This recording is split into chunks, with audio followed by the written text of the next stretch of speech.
Program signed.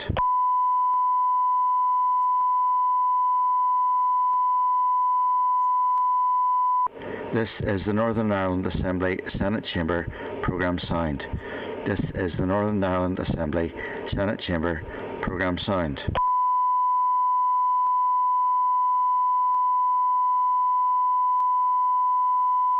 This is the Northern Ireland Assembly Senate Chamber.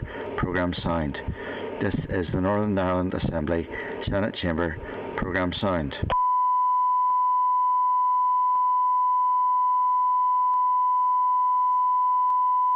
This is the Northern Ireland Assembly Senate Chamber. Program signed.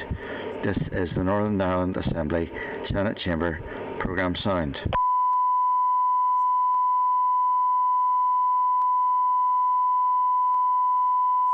This is the Northern Ireland Assembly Senate Chamber. Program signed. This is the Northern Ireland Assembly Senate Chamber. Program signed.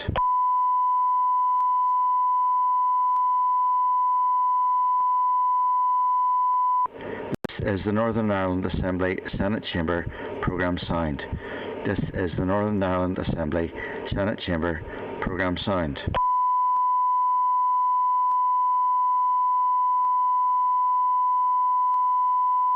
This is the Northern Ireland Assembly Senate Chamber. Program signed. This is the Northern Ireland Assembly Senate Chamber. Program signed.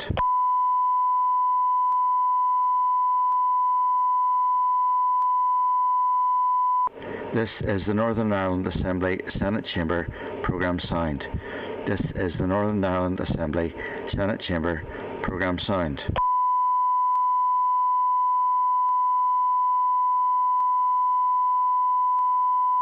This is the Northern Ireland Assembly Senate Chamber. Program signed. This is the Northern Ireland Assembly Senate Chamber. Program signed.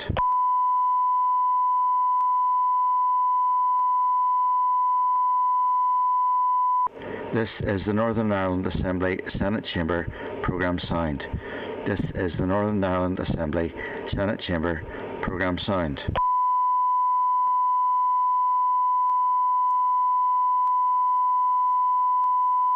This is the Northern Ireland Assembly Senate Chamber. Program signed. This is the Northern Ireland Assembly Senate Chamber. Program signed.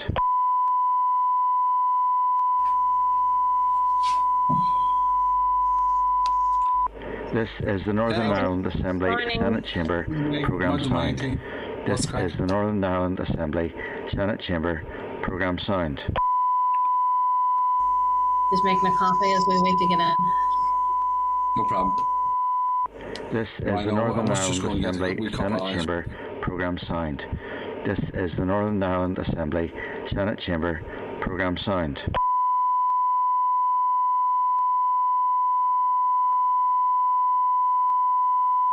This is the Northern Ireland Assembly Senate Chamber. Program signed. This is the Northern Ireland Assembly Senate Chamber. Program signed.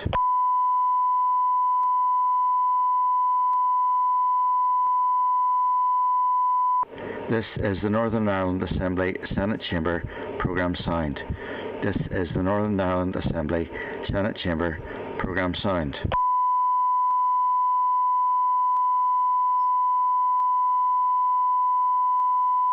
This is the Northern Ireland Assembly Senate Chamber.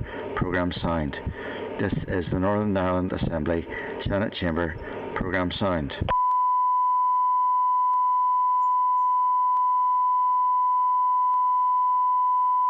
This is the Northern Ireland Assembly Senate Chamber. Program signed. This is the Northern Ireland Assembly Senate Chamber. Program signed.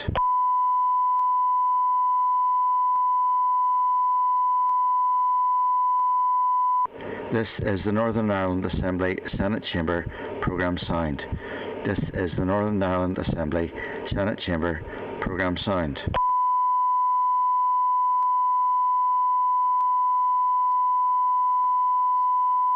This is the Northern Ireland Assembly Senate Chamber.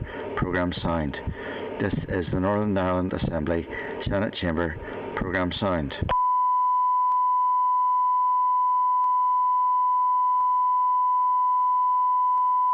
This is the Northern Ireland Assembly Senate Chamber programme sound. This is the Northern Ireland Assembly Senate Chamber programme sound.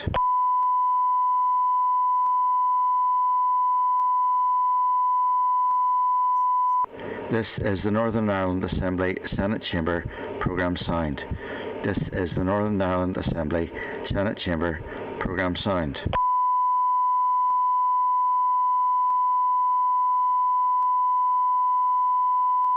This is the Northern Ireland Assembly Senate Chamber programme sound.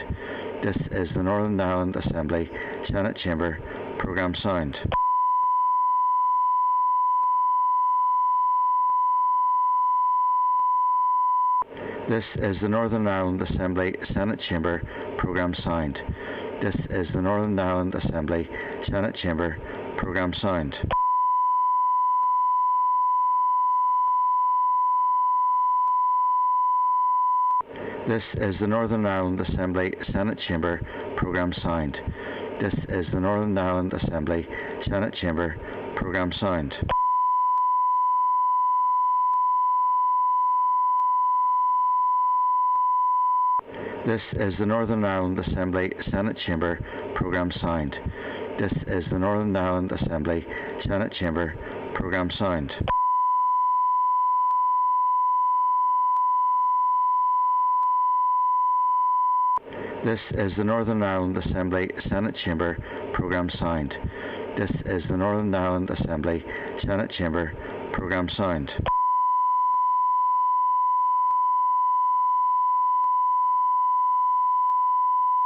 This is the Northern Ireland Assembly Senate Chamber programme sound.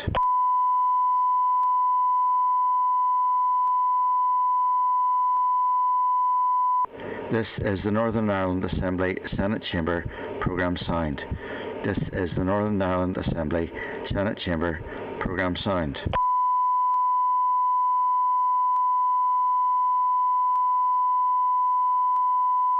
This is the Northern Ireland Assembly Senate Chamber programme sound. This is the Northern Ireland Assembly Senate Chamber programme sound.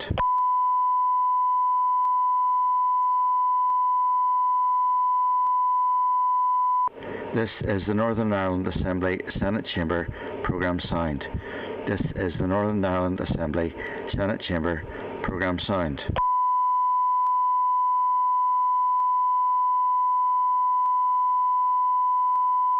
This is the Northern Ireland Assembly Senate Chamber programme sound. This is the Northern Ireland Assembly Senate Chamber programme sound. This is the Northern Ireland Assembly Senate Chamber programme sound. This is the Northern Ireland Assembly Senate Chamber programme sound. This is the Northern Ireland Assembly Senate Chamber programme sound. This is the Northern Ireland Assembly Senate Chamber programme sound. This is the Northern Ireland Assembly Senate Chamber programme sound.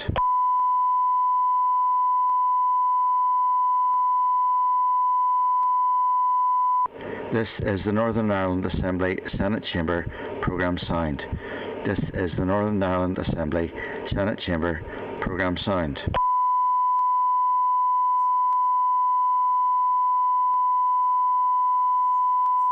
This is the Northern Ireland Assembly Senate Chamber programme sound.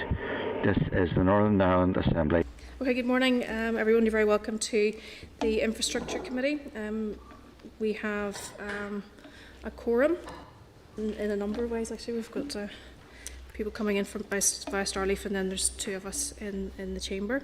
So you're all very welcome to today's meeting. And today we will consider subordinate legislation, and we'll also then be receiving briefings from all the Northern Ireland ports and from Retail NI. Just to advise those who are joining via Starleaf, if you do wish to comment or raise ask a question, just to press the hands up icon just to register that, and we'll endeavour to take you in the order in which you do that. And also for those who are coming in via Starleaf, if you could mute your mics so it just doesn't interfere then with the evidence hearings as we go through this morning's agenda. I've received an apology from Mr. Hilditch. And then moving on to item 2, we have Chair's business. And just draw your attention, it has been drawn to our attention that there was a typographical error in the minutes of the 16th of December.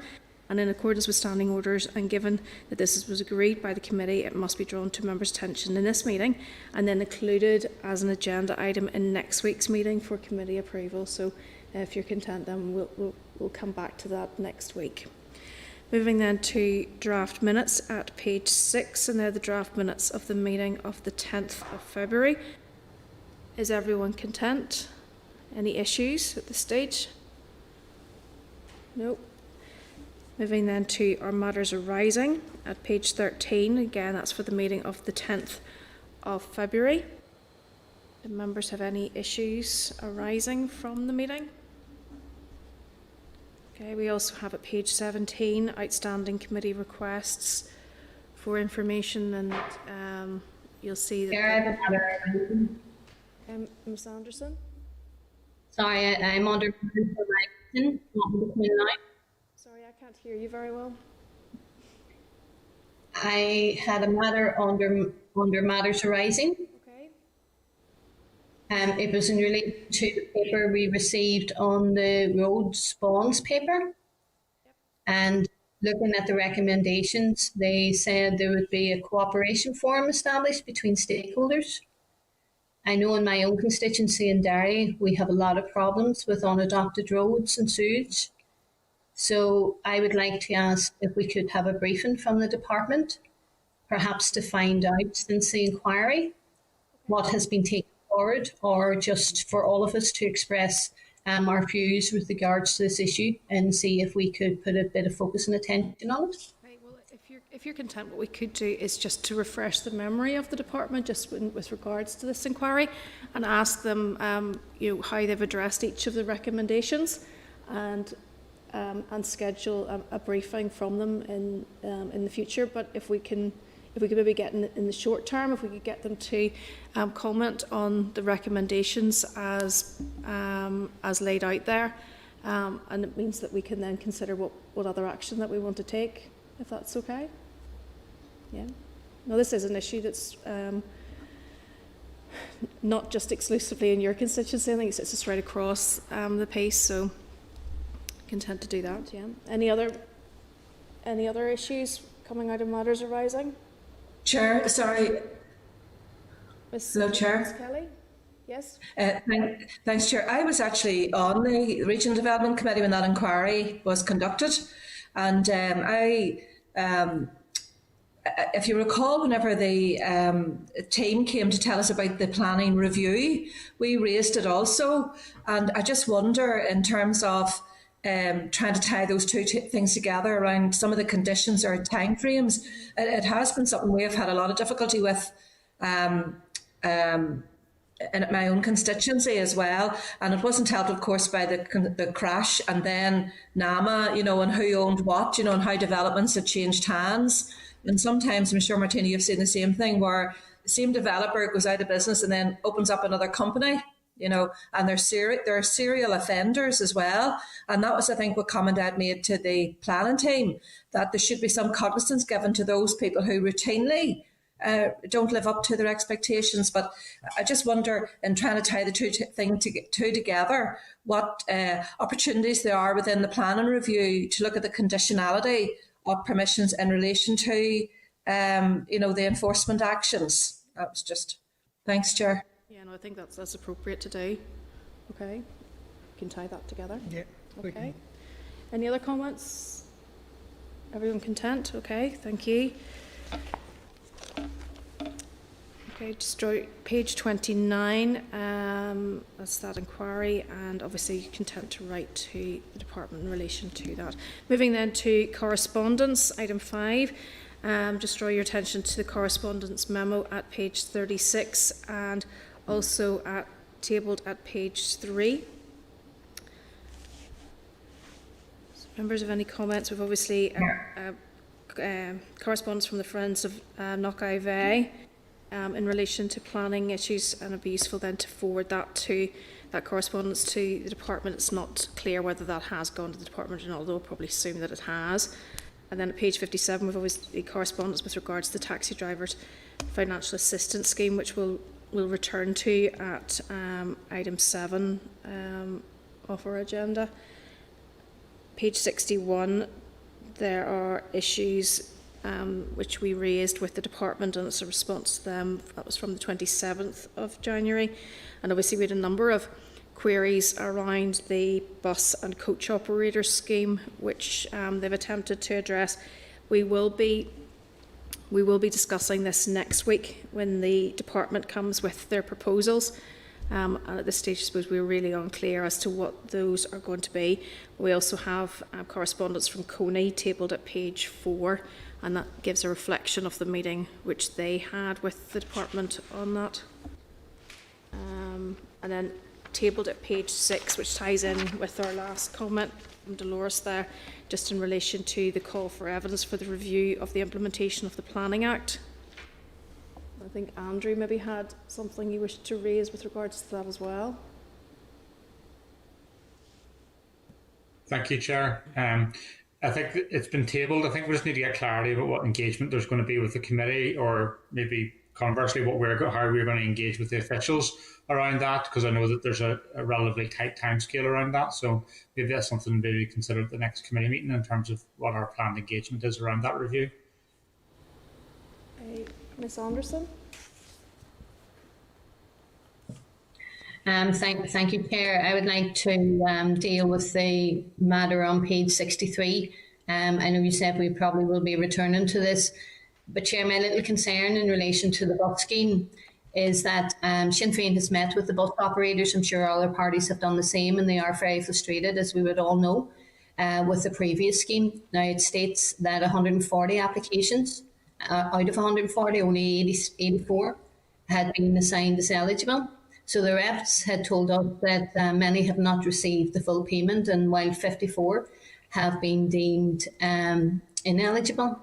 So with the second scheme coming on board, and I'm conscious because we'll be dealing later on with the taxi scheme, with the second scheme coming on board, could we ask the Infrastructure Minister to engage with the sector to iron out the problems encountered by them in the first scheme so that they can be addressed in the second scheme?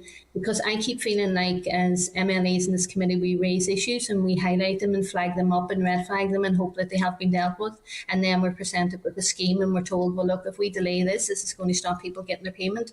But the difficulties haven't been addressed. So I see in relation to the bus scheme that it was about downturn. That's what bus operators thought, that they had to demonstrate that there was a downturn. But then when they got to further into the application, the process, they were told it was profits.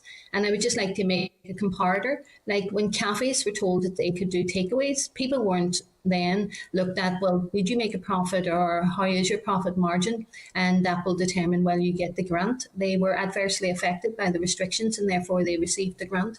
But that doesn't seem to have happened for bus operators. And so I'm concerned that maybe a second scheme may not take that into account. And we also have the issue, Chair, that we need to be keeping on the agenda, because chauffeurs, those who deal in that particular area, are telling us that they're not eligible for the Part B, even though they have been told to go to Part B in the Department of Economy scheme. So there's lots of things falling out from this, and as we raise them and try, as I think we're doing, in a way to try and assist the department to iron these out before another scheme comes on board, then we're faced with another scheme and the same problems are there. Okay, and of course at this stage we are in the dark, because obviously a scheme has been drafted, because if they're coming next week to present it to us, at this stage we know very little as to whether or not. And the Minister dodged the question as to whether it would be an extension of the scheme that we had, or it would be a new scheme which would take on board the lessons which had been learned. And certainly, as you've reflected, having had a discussion with some of the bus operators, I don't feel that they're that content that a lot's going to change. Yeah, well, I think that's our fear, that we're now going to be presented with a scheme that may come in front of this committee, a regulation, and we're going to be told, well, look, if we try to tamper with this, delay it, then these drivers or these operators aren't going to get the much needed financial assistance. And that sort of leaves us then in a difficult situation with all of these schemes. But in the development of these schemes, when we're flagging up the problems, and the problems are there, and all the parties are hearing about them, and I think there's cross-party support for addressing them in this committee, and yet we're presented by the department with a scheme that, for me, isn't reflected even in the fanfare of announcements or the genuine announcements by the Minister about these schemes. And yet what comes out the other end from the department seems to be a number of obstacles and preventing some of these operators or drivers or whatever the situation would be, preventing them from getting access to the much needed schemes and the hardship, the grants that they need. So, Chair, I'm just a wee bit confused or concerned even that this department is not actually taking account of the committee's views at all. Okay, well, if you're content that if members are content that we reflect that just in advance then of the scheme obviously coming to committee, and I would anticipate that we'll probably get a clearer view on that probably by the end of the week, because normally we would have papers for issuing by Friday. So at that stage, we'll know. Chair, I do have to. Chair. Ms. Kelly? Yeah, thank you, Chair. Chair, I do have to say that I think some of the criticism is unfair. I mean, the Minister's made it very clear there's value for money elements that forbids her from being able to do some things. And we're not being entirely honest when we don't acknowledge the fact that many of the businesses and operators have access to other funds, and we're not going to be able to, I don't think, address all of the needs or wants during this pandemic. And I think that's widespread across all businesses. So I would just like a wee bit of honesty in the analysis in terms of what's being done and what's not being done. Whilst I agree that the committee should be given its place and information given before the committee as quickly and as soon as possible for members to consider, I don't think all of the criticism is fair nor warranted. I just want to put that in record.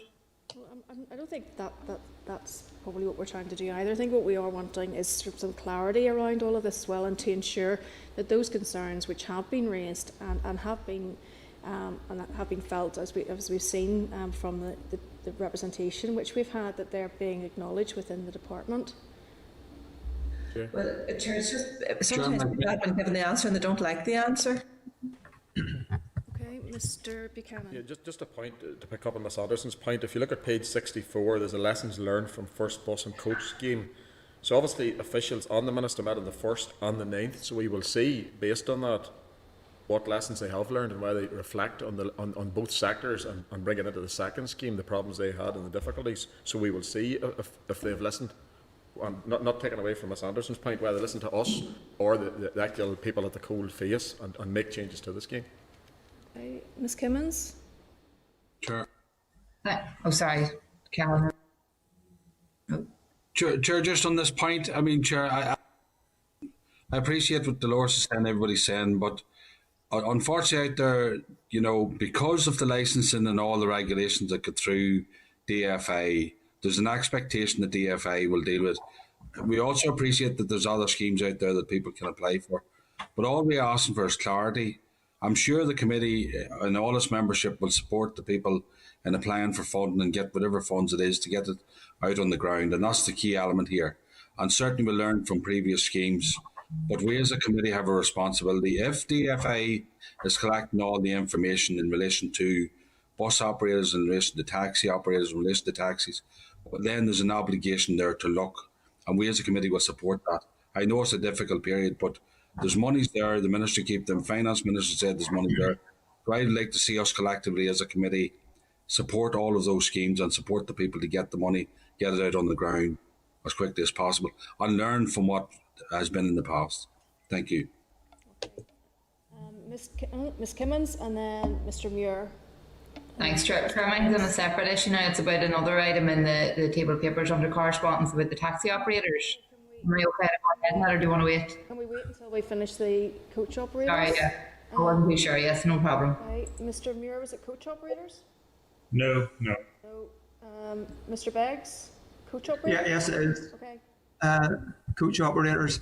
I think, given the high numbers of applications that were turned down, that we should be asking for a review of the criteria We have to be realistic that if people have been making profit, this isn't to enable people to make more profit.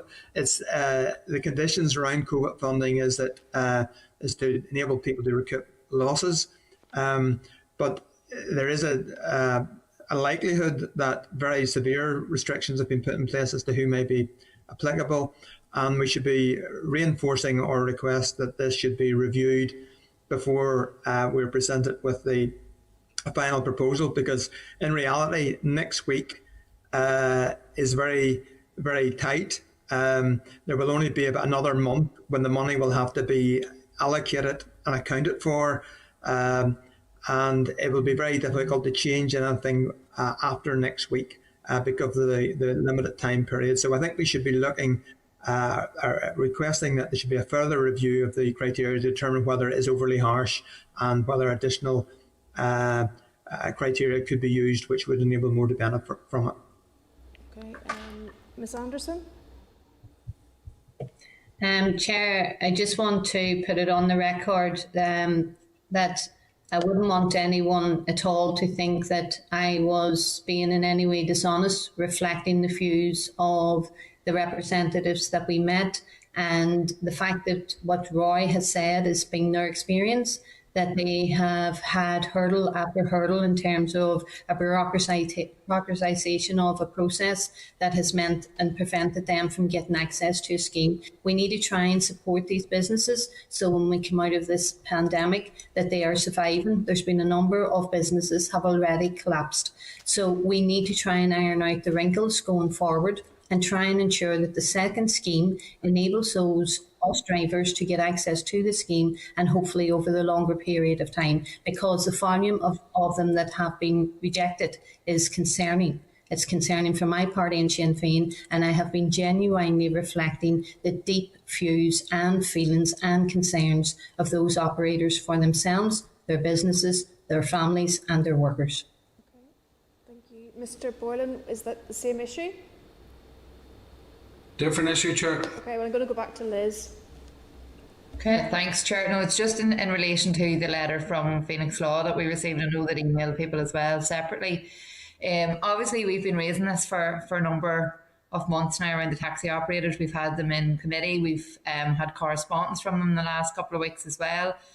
But still, there's been no financial support provided by the department. I mean, at this stage, I think, you know, we've all, I think we're all on the same page in this. I mean, do we need to bring a committee motion on it? Because as you know, we talked about the bus and coach operators, the impact of this on taxi operators is very severe, and we heard that firsthand, but nothing has changed. You know, just the department don't seem to be coming back with anything at all on this. It's so it's just to kind of put that suggestion out there. Mr Muir. Thank you very much, Chair. Just two issues in relation to the correspondence on page 61 from the department. First one was in relation to roadworks projects and the unspent budget in 2020-21. When we were having discussions with the officials, they were outlining the issues with regards to human resources and the lack thereof, and then the ability to be able to take forward projects. It would be useful to get an understanding historically what that situation has been and what the plans are to address that, because it's affecting the ability for the department to take things forward. So I don't know if it would be possible to send off correspondence to the department requesting that information so we have an understanding of what the resourcing is within the relevant division to be able to take forward these works, because it's inhibiting the delivery of those works. Another issue as well, so I just wanted to deal with that one first. Members agreed on that, yes? Okay. Yeah. And the other one, just on page 62, is in relation to the electric vehicle charging points and there's a response there. One of the particular issues is around the ESB charging points and the standard of those. And I was going to suggest that we invite ESB in to hear evidence and to hear a bit more about what their plans are for the network. But I understand from speaking to the clerk, we may want to consider a separate session in relation to this and plan that next week. Or not the session, but a planning session around the whole issue of these electrical vehicle charging points, and particularly hearing from officials. So just want to see what the way is to proceed in relation to that. a closed session next week just in relation to the whole issue around decarbonisation and how we want to take that forward. So at that stage, maybe we want to consider then who we want to call and obviously what our focus will be.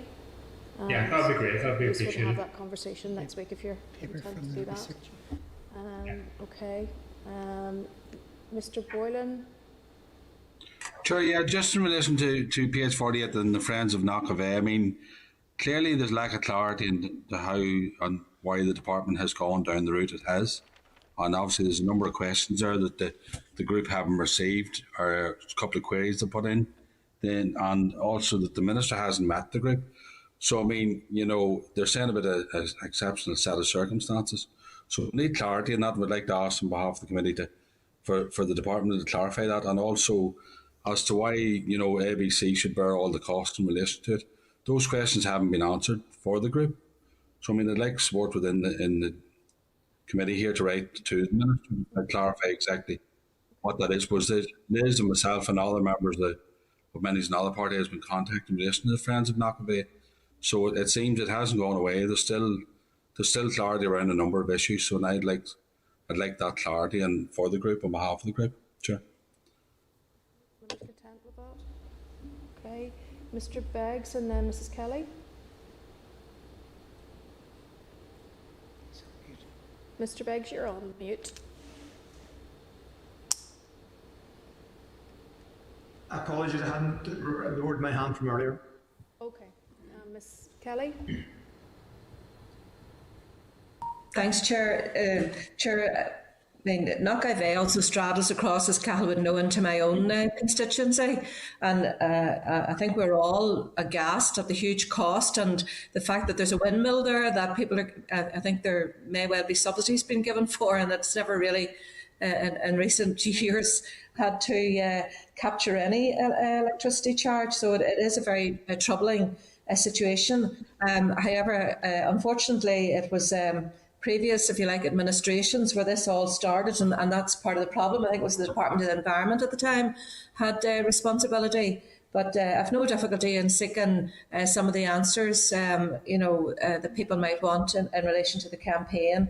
Unfortunately, it has been a mistake made that there's huge costs involved, to put right. But can I just go back to the earlier comments around the letter from the taxi operators and the proposals that about emotion and all the rest of it?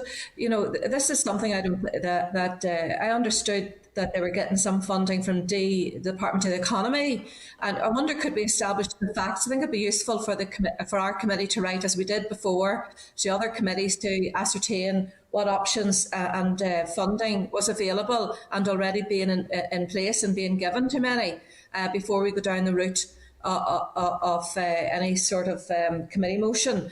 At the end of the day, I understand that taxi operators fall under the gambit of the Department of the Economy. So I think we established the facts first before we make a decision like that. And it was just more of an aside on Mr. Muir's comments about the electric charges. I seen somebody had a thing in the paper, maybe it was over in England, mind you, where she got £5,000 free electricity because some places didn't charge. So I'd imagine that if we do go into a public session at some stage and where the charging points are and who gives electricity free and who charges, there'd be a great stampede, if you like, by some of those electric car owners. Anyway, it's just an observation. Thank you. Well, just to go back to the point with regards to the taxi operators, we haven't agreed yet. That was obviously a suggestion which Liz had made just in her comments. Obviously, this correspondence, which we've been copied into and we have a cover note to, is a solicitor's letter to the Minister. It was issued on the 12th of February and she's been given obviously 7 days to respond. So we don't really know what the response will be between the department and taxi operators with regards to that. Although I suppose what we can do is just to write again to the department just to reiterate our support for a bespoke taxi operators support scheme, as we have done consistently throughout this process, if members are content. Could we also, Chair, write to the Committee for the Economy just to clarify some of the points in terms of what support is available? It gets a bit confusing at times, Part A and Part B, and who gets what, so I think that'd be helpful. Content to do that as well. So, members, any issues with regards to that? Nope. Okay. Sure. Mr. Boylan, you didn't. Yeah, Chair, and I appreciate that, but we need to stop this thing with bouncing from one department to the other. If the licence fees is paid into DFA and the responsibility, then there's a responsibility within DFA as well. Now, there's no member in this committee will not support any of the operators not getting supports out there that they need. So let's explore all avenues for them.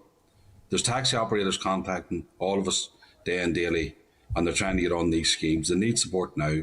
There's money available. So please, let's not get into this debate about which department is. If DFA is collecting the fees, they have a responsibility and some reflection. So I would like support in relation to that. We need to move this on and support the businesses as best we can.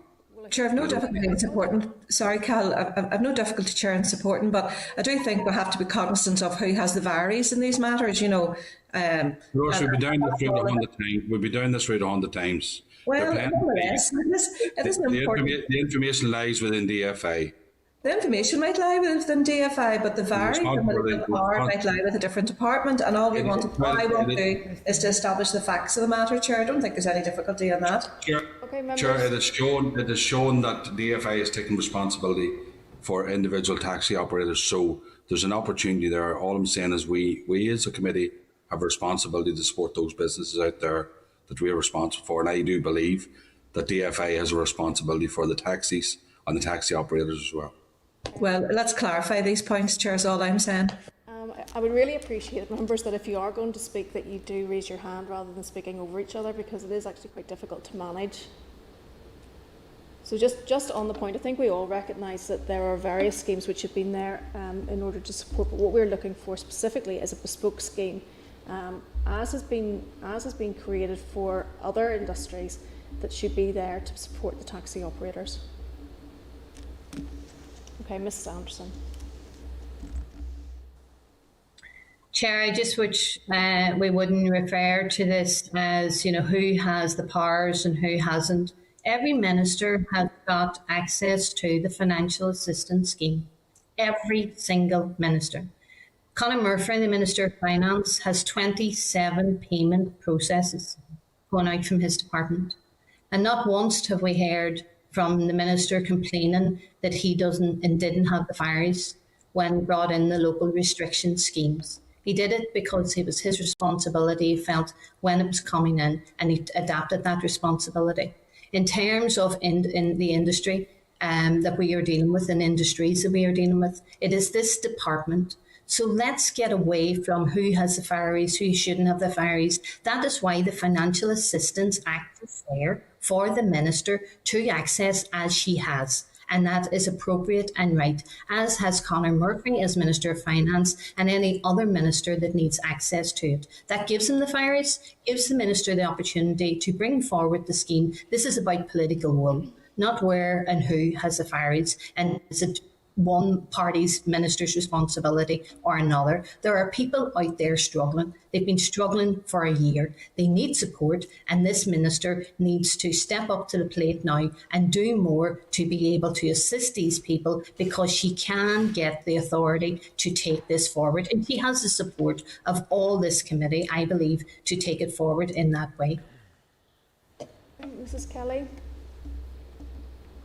Sorry, Chair, I don't know why some members don't have an understanding, particularly in view of the scathing RHI inquiry report into public money and how and when and why decisions are made.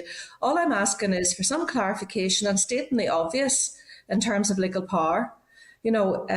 I just hate that we're having to do all this nonsense. All I want to do is to establish the facts and stop. We want to get the money out to the people that need it when they need it, but it has to be done properly and value for money. And we are custodians of the public purse, and we've seen where poor decisions have been made in the case of Knockivey, and how future generations may well have to pick up the tab for when decisions aren't right. So I just don't think it's fair, and I restate that I would want the committee to write to the Committee for the Economy and to just clarify what help is being given and where. And if there are gaps made, then let's look at those gaps and see who's best placed to do those. Okay. Sure, just one final point on that before we finish, please? Sorry. But it's just, I mean, I don't think anybody is suggesting we do anything that is outside of the law. I mean, we're living in really unprecedented times, and I hate that word now because it's like a buzzword. But at the same time, we're dealing with a pandemic here, and people are in a situation that we could never have foreseen. The problem I have with it is, as others have said, we're a year on. The department have engaged with the taxi sector as they've engaged with the bus and coach operators. So why provide support for one and not the other? You know, that's the bottom line for me. I mean, this to and fro, and I'm not getting into a whole debate about it again here, but I just think it's important to state there's to and fro and back and forth here. You know, as others have said, speak to the executive, ask can we get the powers to do it, and this committee will support it. And I think that's the end of it. I think we've exhausted that item, so if members are content, we can move on. Move on then to, if you're content with the actions that suggested, the correspondence out with what we've decided in our conversation, if you're content then to agree the correspondence memo for all those other items which we didn't discuss. Okay. Moving then to item 6, we have SL1 Ballyboley Road, Larne, Abandonment Order, Northern Ireland 2021, and that's at page 67. The proposals are subject to negative resolution procedure. The rule will abandon an area of 2,650 square metres of Ballyboley Road, extending from a point 135 metres north of its junction with Rowan Avenue for a distance of 365 metres in a northwesterly direction. Are members content with the proposals for the statutory rule? Great. Okay, item 7, SR 2021-33, the Taxi Driver Coronavirus Financial Assistance Regulations Northern Ireland 2021, and this is at page 71. The committee considered the proposal for the rule on the 13th of January and was content. The rule is subject to negative resolution. As outlined in correspondence, the proposals now include a pro rata payment mechanism. Are members content with this rule?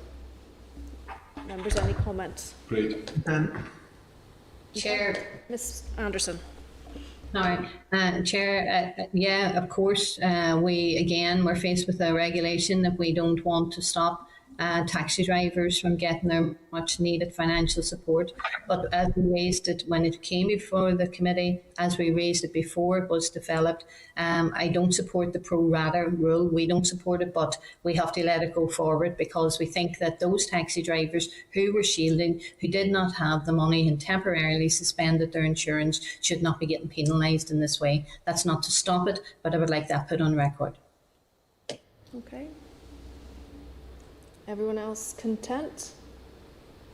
Okay, thank you.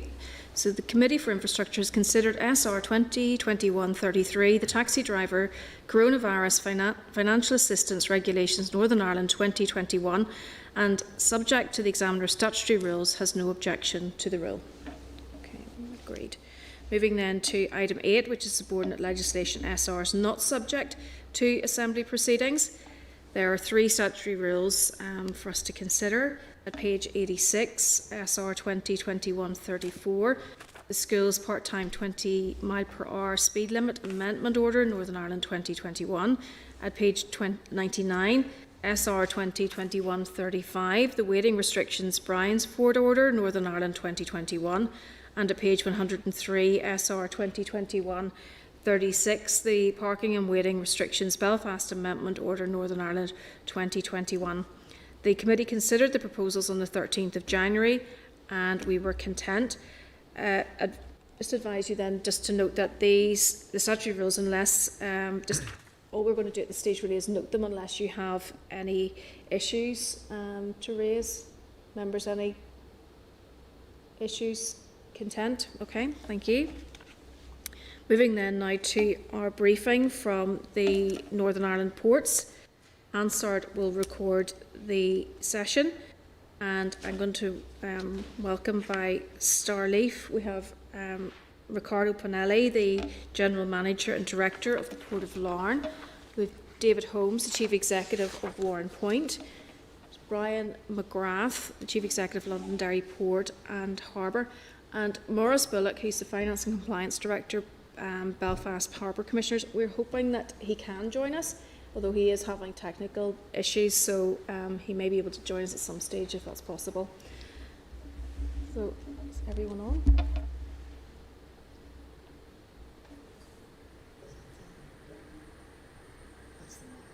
Okay. Oh, everyone's here. Thank you. Okay. So if you're obviously we didn't receive a briefing paper, but we have agreed that each of you will speak for about 5 minutes just to give us an outline of sort of current issues, and then members will follow up with some questions. So really just take you in the order, I suppose, that I called you. So we've got Ricardo first, and then David, Brian and Maurice. Hello there, good morning, Chair. Can you hear me okay? Yes, we can, thank you. Wonderful. So, thank you. I'm Ricardo Tonelli, I'm the General Manager for the Larne Harbour Limited. And in this brief contribution, I'd like to share a little update on what we've been doing in relation to our operations, Brexit, and then quickly move on to free ports and sort of a vision for the future for us. In terms of operation, we have worked incredibly hard over the past few months to keep the port open and smoothly carrying freight, mainly across the Irish Sea, mainly with Ryan in Scotland, and being a vital link between GB and Northern Ireland.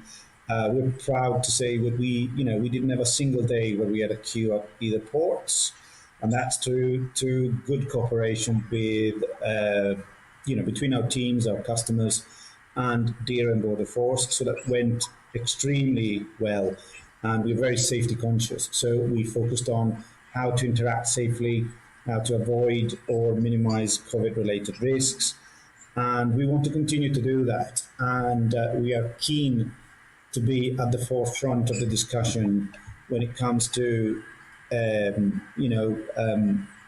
protocol and new rules and what happens after the 1st of July.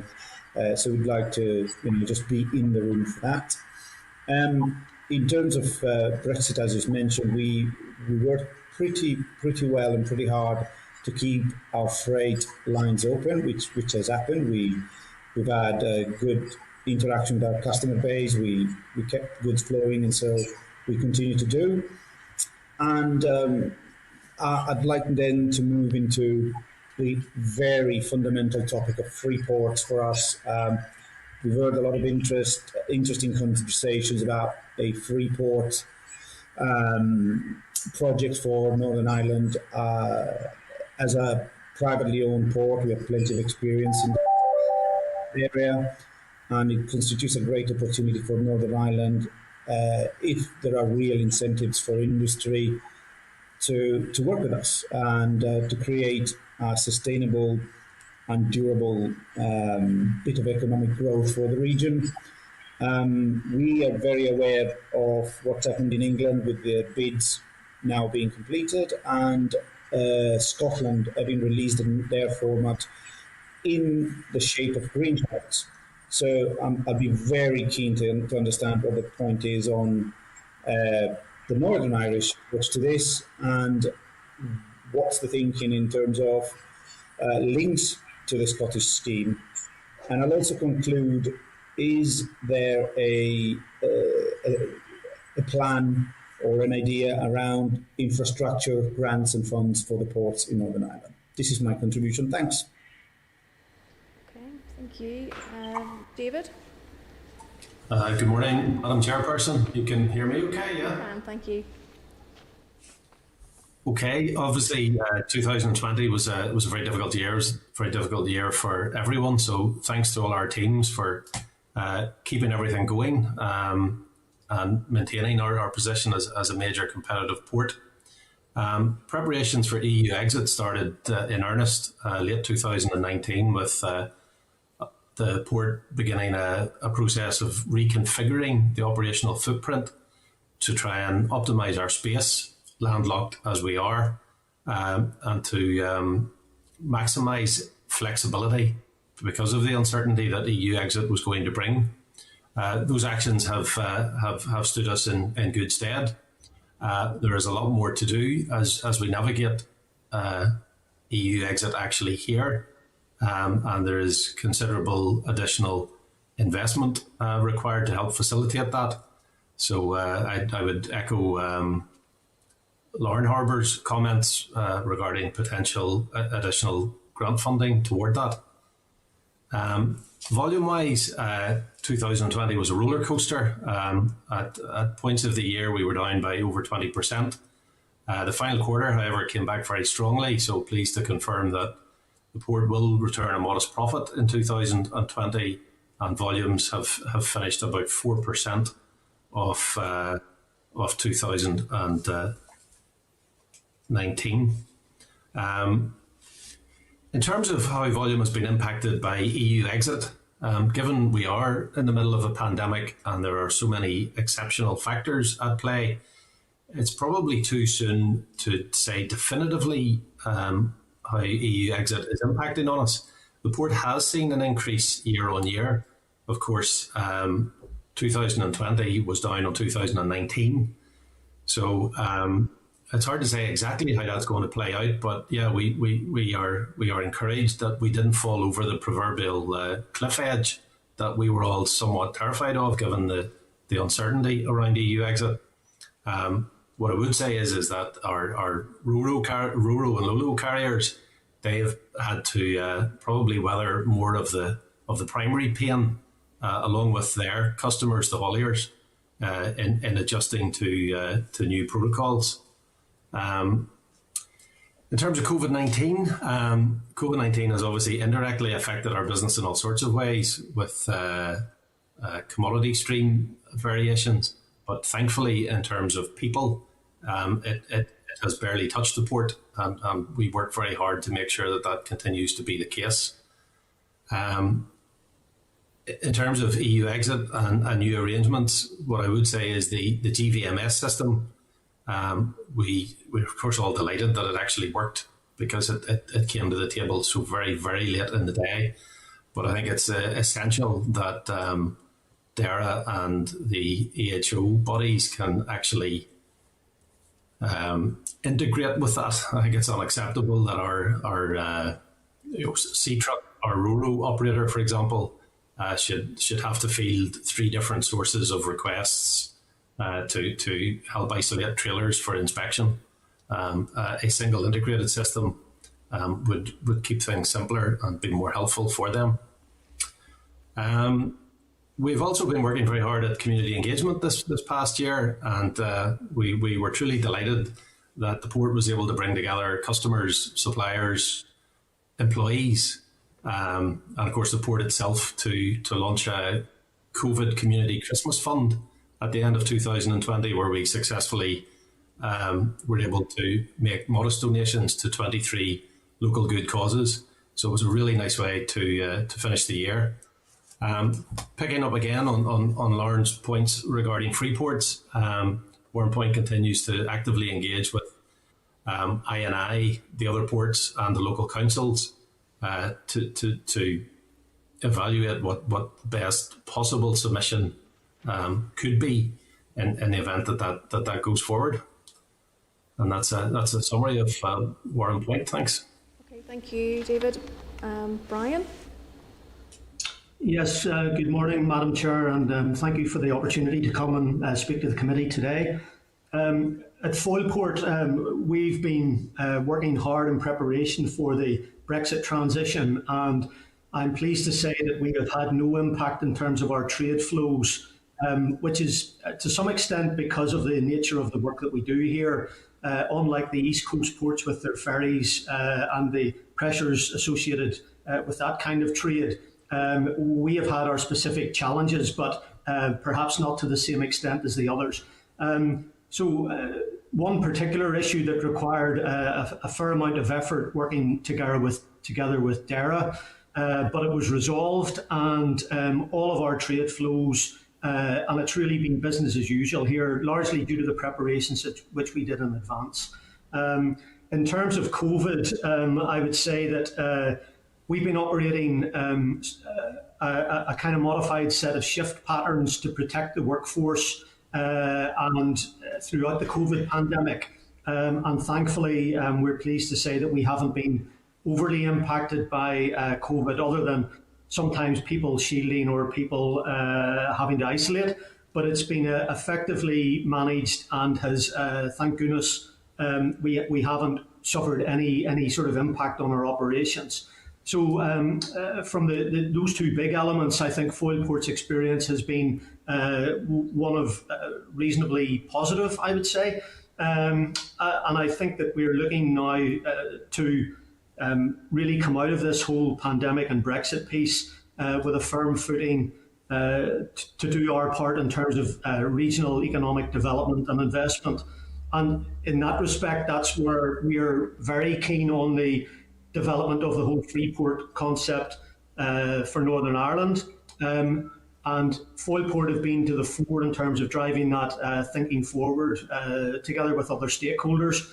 We want to get a situation where we're not competing against each other necessarily, and trying to find an accommodation where we can have as inclusive as possible a way to bring stakeholders together that'll benefit the country. So in that respect, I think it's fair to say that the intentions around ports and the councils is really on innovation rather than the traditional customs piece associated with free ports. And although there may be some longer term opportunities around the customs piece, I think it's an alignment with city data geography and the innovation-led renewables green agenda that we and Foyles see where free ports could really help us develop our business and support the economy. So that's all that I would like to say this morning. Okay, thank you. And Maurice. Thank you, Chair, and thank you, committee members, for the invitation to give you a briefing today. So I can make my briefing fairly short because it's similar in many ways to the previous speakers from the other ports. I think, in essence, it's really too early to say what the effect of the latest stage of Brexit and the Northern Ireland Protocol has been, because we only really have a few weeks trading to look at. But I think probably the best starting point is to say to the committee that the role of the Port Authority is primarily that of an infrastructure provider. So we're really one or two steps removed from the actual effects of Brexit and the Northern Ireland Protocol. It's the traders and the hauliers and the owners of cargo shipping companies are most affected. And I think maybe my colleague from Larne is in a better position to speak on that, because obviously Larne run the ferry service as well. So bearing that in mind, we have a perspective, but we're not directly involved in cargo handling or any of those things.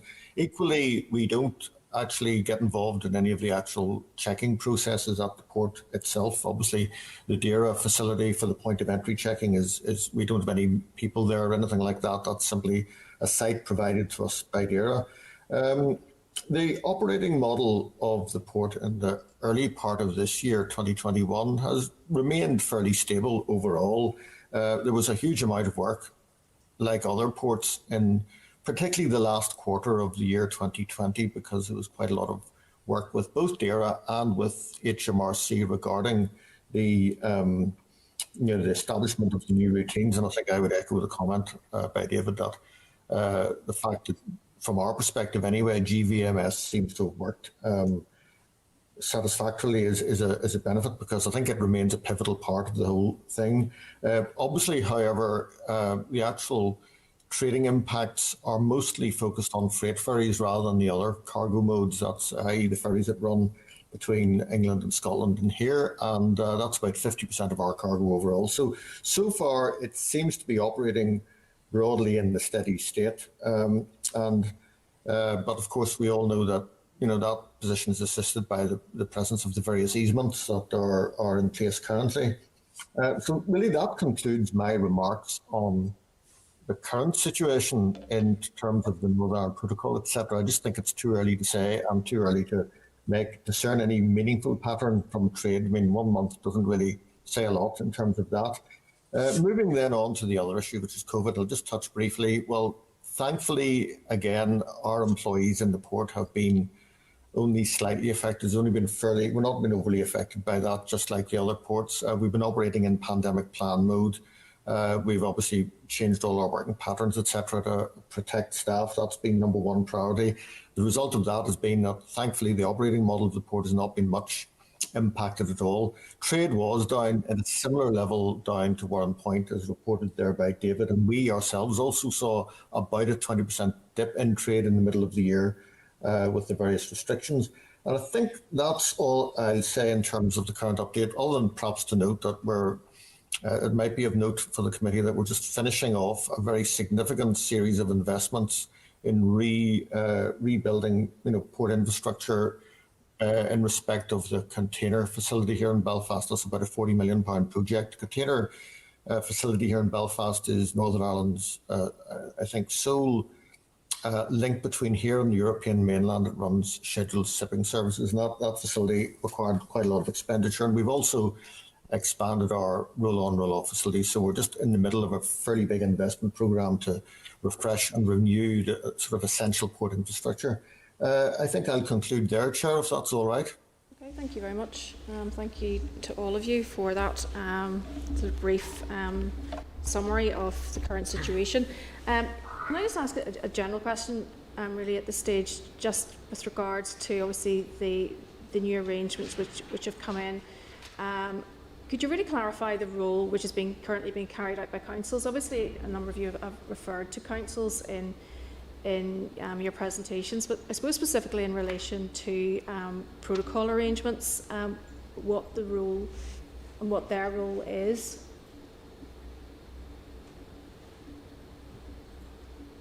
Can I ask maybe Ricardo? Thank you, Madam Chair. If you can hear me.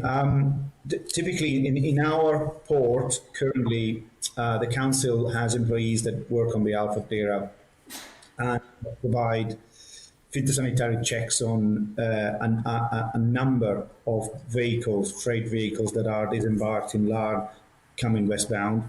This happens inside our port boundary lines, also known as ISPS, as a temporary solution. Later in the year, or whenever the facility is ready, they will move outside our premises to an area called Redlands.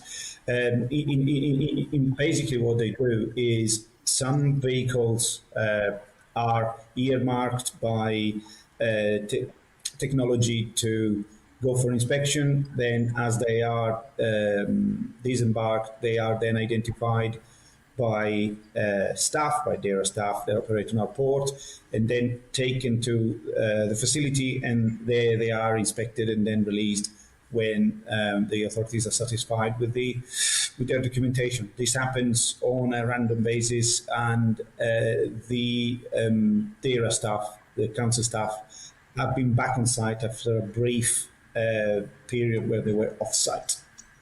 Have I answered your question? I'm not really clear what really the role of the council is and whether that's a statutory role. Statutory role. Well, they do provide employees, and these employees they work on behalf of DERA. They do those checks at the facility. More than that, it's a matter probably for the council and for DERA to answer. We do offer them a facility for them to do the checks, and we facilitate the transfer of those vehicles to that area. And I suppose this could be a question to all of you. Really, what is the current level of inspections that you're experiencing? And really, I suppose after the grace period, what would you expect that to be? And I suppose then I'm looking at resource, and what type of resource would be required in order to be able to carry out those inspections, particularly as we move towards, unfortunately, looking at chilled meats and meals and so on. What are the potential problems which are likely to arise from all of this?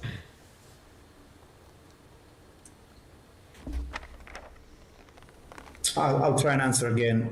Currently, there aren't that many checks. I will say it's a handful a day, probably less than 10 a day.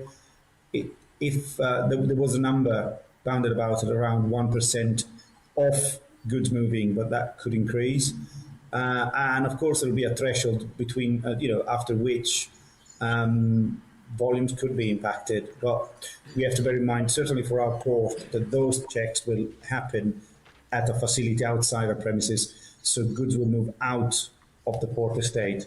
So we don't quite know what the impact is going to be for us directly, as vehicles will exit the port estate at that point. It will be on a site outside of our premises. So at this stage, you don't see any potential problems?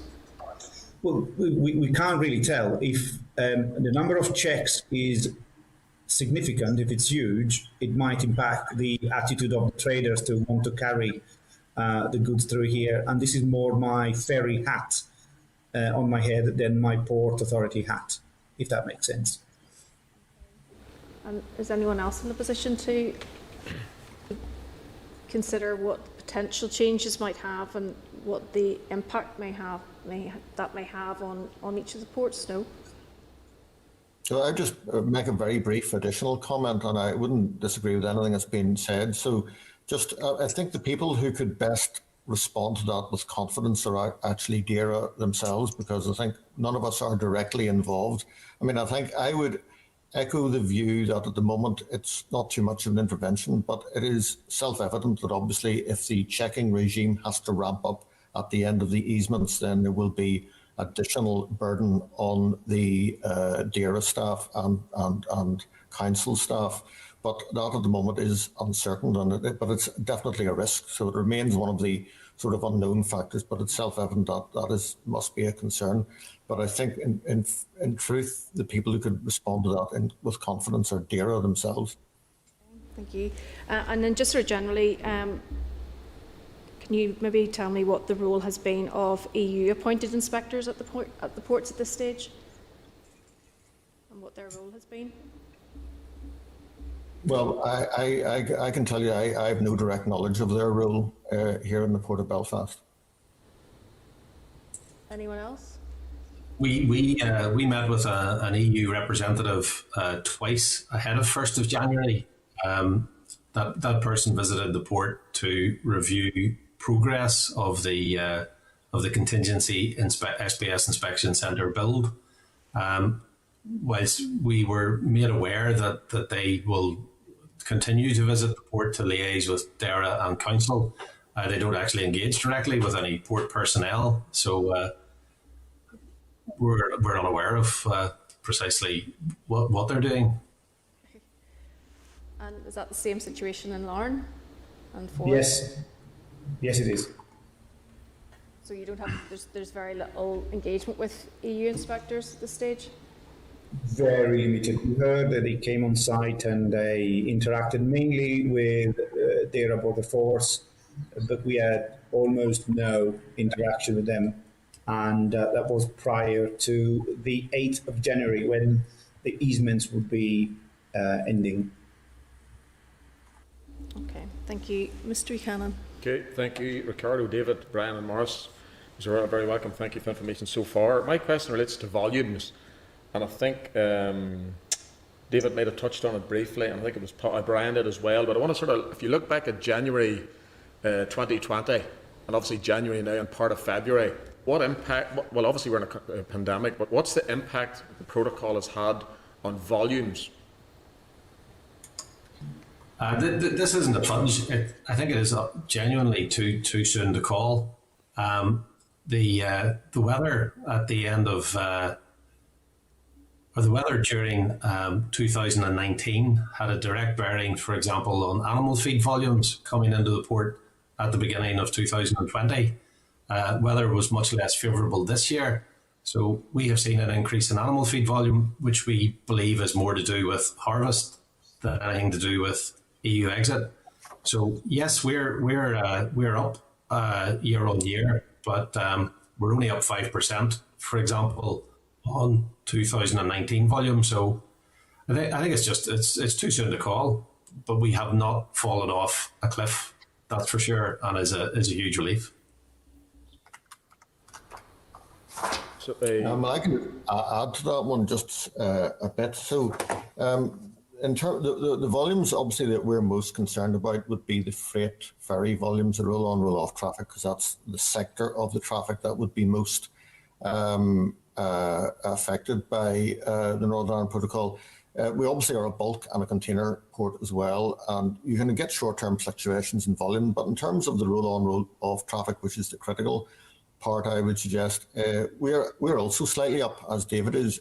Now, the thing about that is it's very difficult on 1 month's trading to say anything, because traditionally, January can be a quiet month anyway. Then we had a lot of stock building. We had a trade surge, undoubtedly, in December where people were bringing in stuff. So we had a bit of a surge at the end of the year. So between a surge in December, January being typically normally quiet, and we did a fairly thin trading at the start, and we're seeing some recovery into February. So, as I said, I think in my opening remarks, it's really too early to discern any overall pattern. But in terms of roll-on, roll-off traffic, we are, like Warrenpoint, seeing fairly steady traffic now.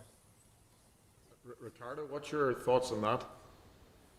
So there's two factors at play here. One is clearly Brexit, and we shouldn't forget that the EU exit was in fact 31st of January 2020. So we tend to look at 2019 as a bellwether for our trading. And the other factor, which is the biggest one, is clearly COVID. And in terms of EU exit, we mustn't forget that we do work on a corridor which is typically in parallel or in competition with the Republic of Ireland and Dublin, Liverpool, or Dublin, Holyhead.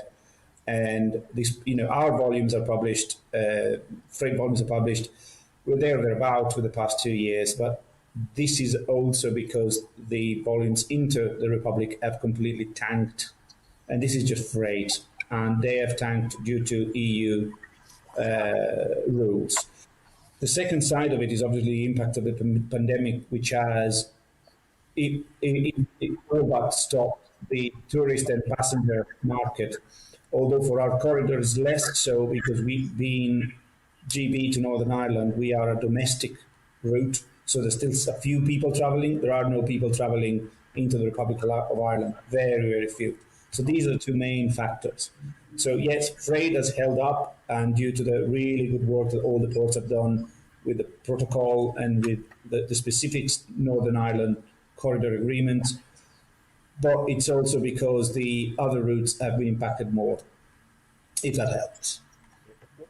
What's your thoughts? You're referring to volumes, and some saying it's up. And I appreciate it depends what you're shipping in or what's coming into your specific port, whether it's animal feed stuff, timber, etc., not fresh produce. That's not what we're hearing from the haulage sector in regard to the number of lorries and trailers that's parked on the mainland UK and not getting back because of no backloads. So how can we have that volume of equipment sitting over there, and then we still have an increase in volume of ferry transport back and forth? How do you square that circle? No, not for us. If I were to look at freight volumes, the majority for us is at the moment with retail closed. It's mainly supermarket and that type of trade, and that comes in and out pretty regularly. It is true that it's easier to go east than it is to go west. But it doesn't necessarily mean that we are one-way street at the moment. No, it's fairly steady. It's certainly comparable to what it used to be. But then again, the normal forces in the market aren't at play at the moment. There's a lot missing, and that's all the hospitality and retail being closed. Has a massive impact, of course. It's fair to say as well, the Northern Ireland Irish hauliers are used to exiting, through Belfast, through Larne, through Dublin. The hauliers are exposed to a different level of pain because our understanding of it is that volumes through Dublin port have collapsed by half, which is profound. So the first-hand experience that the hauliers will be having is, of course, very different to what the Northern Irish ports may be experiencing. And just on that, David, why has that collapsed by half? What's your take on that? What's the reason for that? My take on that is that it's easier to come in through Northern Ireland and it's easier to exit through Northern Ireland to GB. So that's what's happening. Whether that stays like that, we don't know. The other thing that we don't know yet, but we will be able to do in due course an economic reconciliation on this is that has the loss of business in Dublin fully transferred into Northern Ireland? I don't think it has, but it's really too soon to know. So a basic sum, you're saying, and this is my last point, Chair, but your basic sum is David, that 50% could have spread throughout Northern Ireland to balance out the reduction in traffic, as Ricardo said, east-west? I honestly don't know yet, but there's no doubt that an amount of Dublin originally, Northern Ireland traffic that chose to exit through Dublin to enter GB is now choosing to enter GB directly through Northern Irish ports. Okay, thank you, gentlemen. Thanks. Thank you. Ms. Anderson.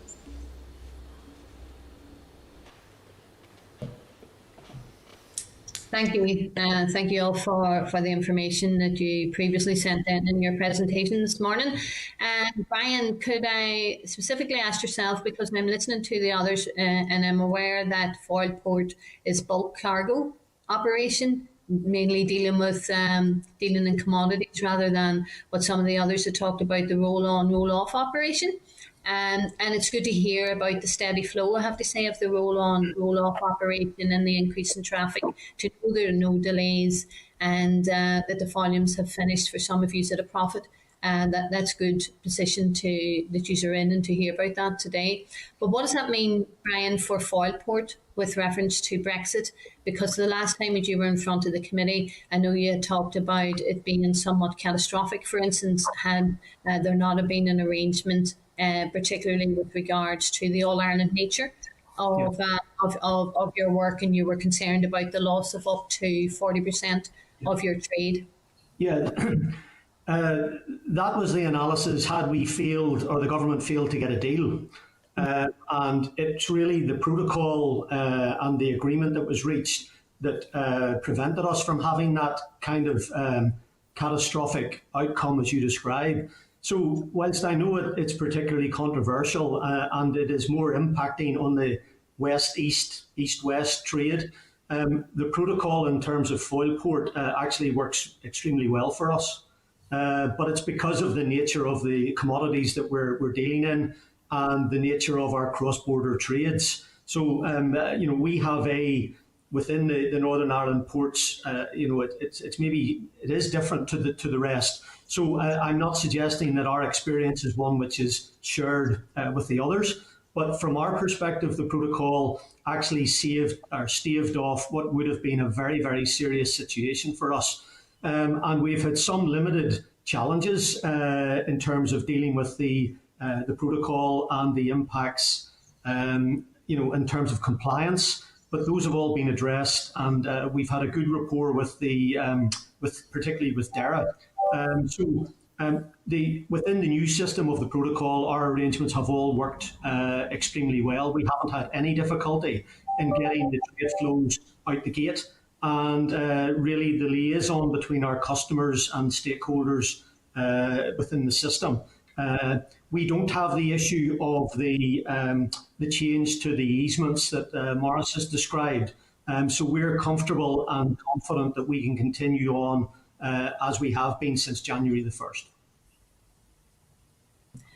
Chair, I'm conscious that as we go towards the end of some of the grace periods, that you have talked about maybe a need for an uplift and some assistance, some financial assistance to help you stay with that. And that is something we probably need to return to, perhaps.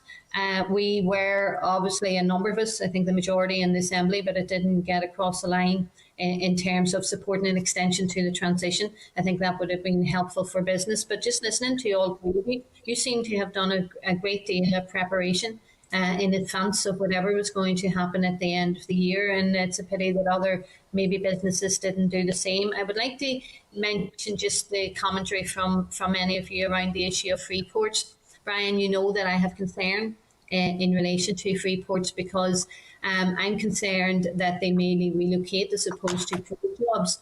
And so the innovation that you talked about, Brian, I think maybe it's a committee that would be something that we would like to explore, because I don't think that you can really talk about free ports and not deal with the custom issue that you were saying, well, that's not what your focus is at, and I appreciate completely where you're coming at this from. But free ports would most likely exacerbate regional imbalance and undermine local and all-Ireland trade if they were dealt with in the way that they have been dealing with. We know in March of last year, I think it's something that our committee might want to get their hands on, because the European Parliament did adopt a report calling on the European Commission to bring forward a proposal for the urgent phasing out of free ports in the EU. And there was a special committee set up of cross-group MEPs. It was called Tax 3.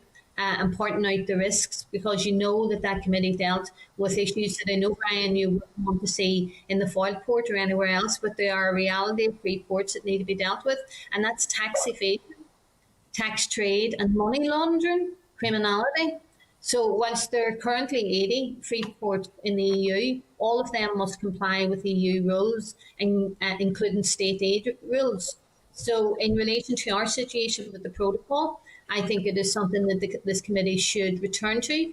So we're all familiarised and aware, and we don't walk into a situation without having all the facts on the table, because no political party would want to see either, tax evasion, money laundering, criminality emanating from any of this. And I know, Brian, certainly that's something that you do not want to see happening in the foil port.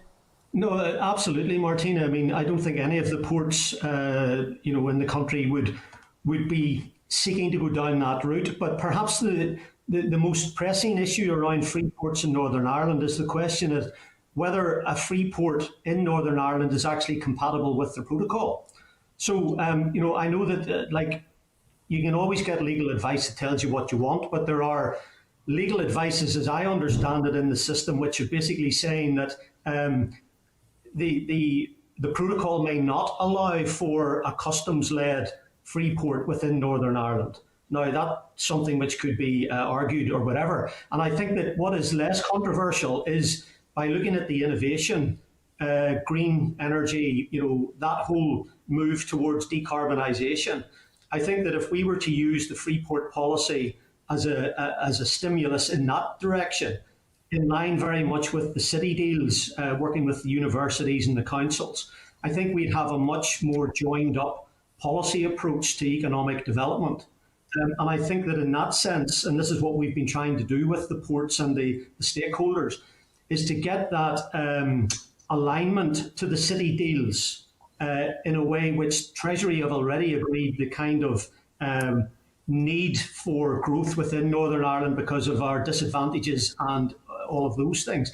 So I think actually we could come up with a very good alignment where policy can be comparable or compatible with the protocol in a way which is politically acceptable across all of the constituencies and opinions within Northern Ireland. And that's what we're trying to do.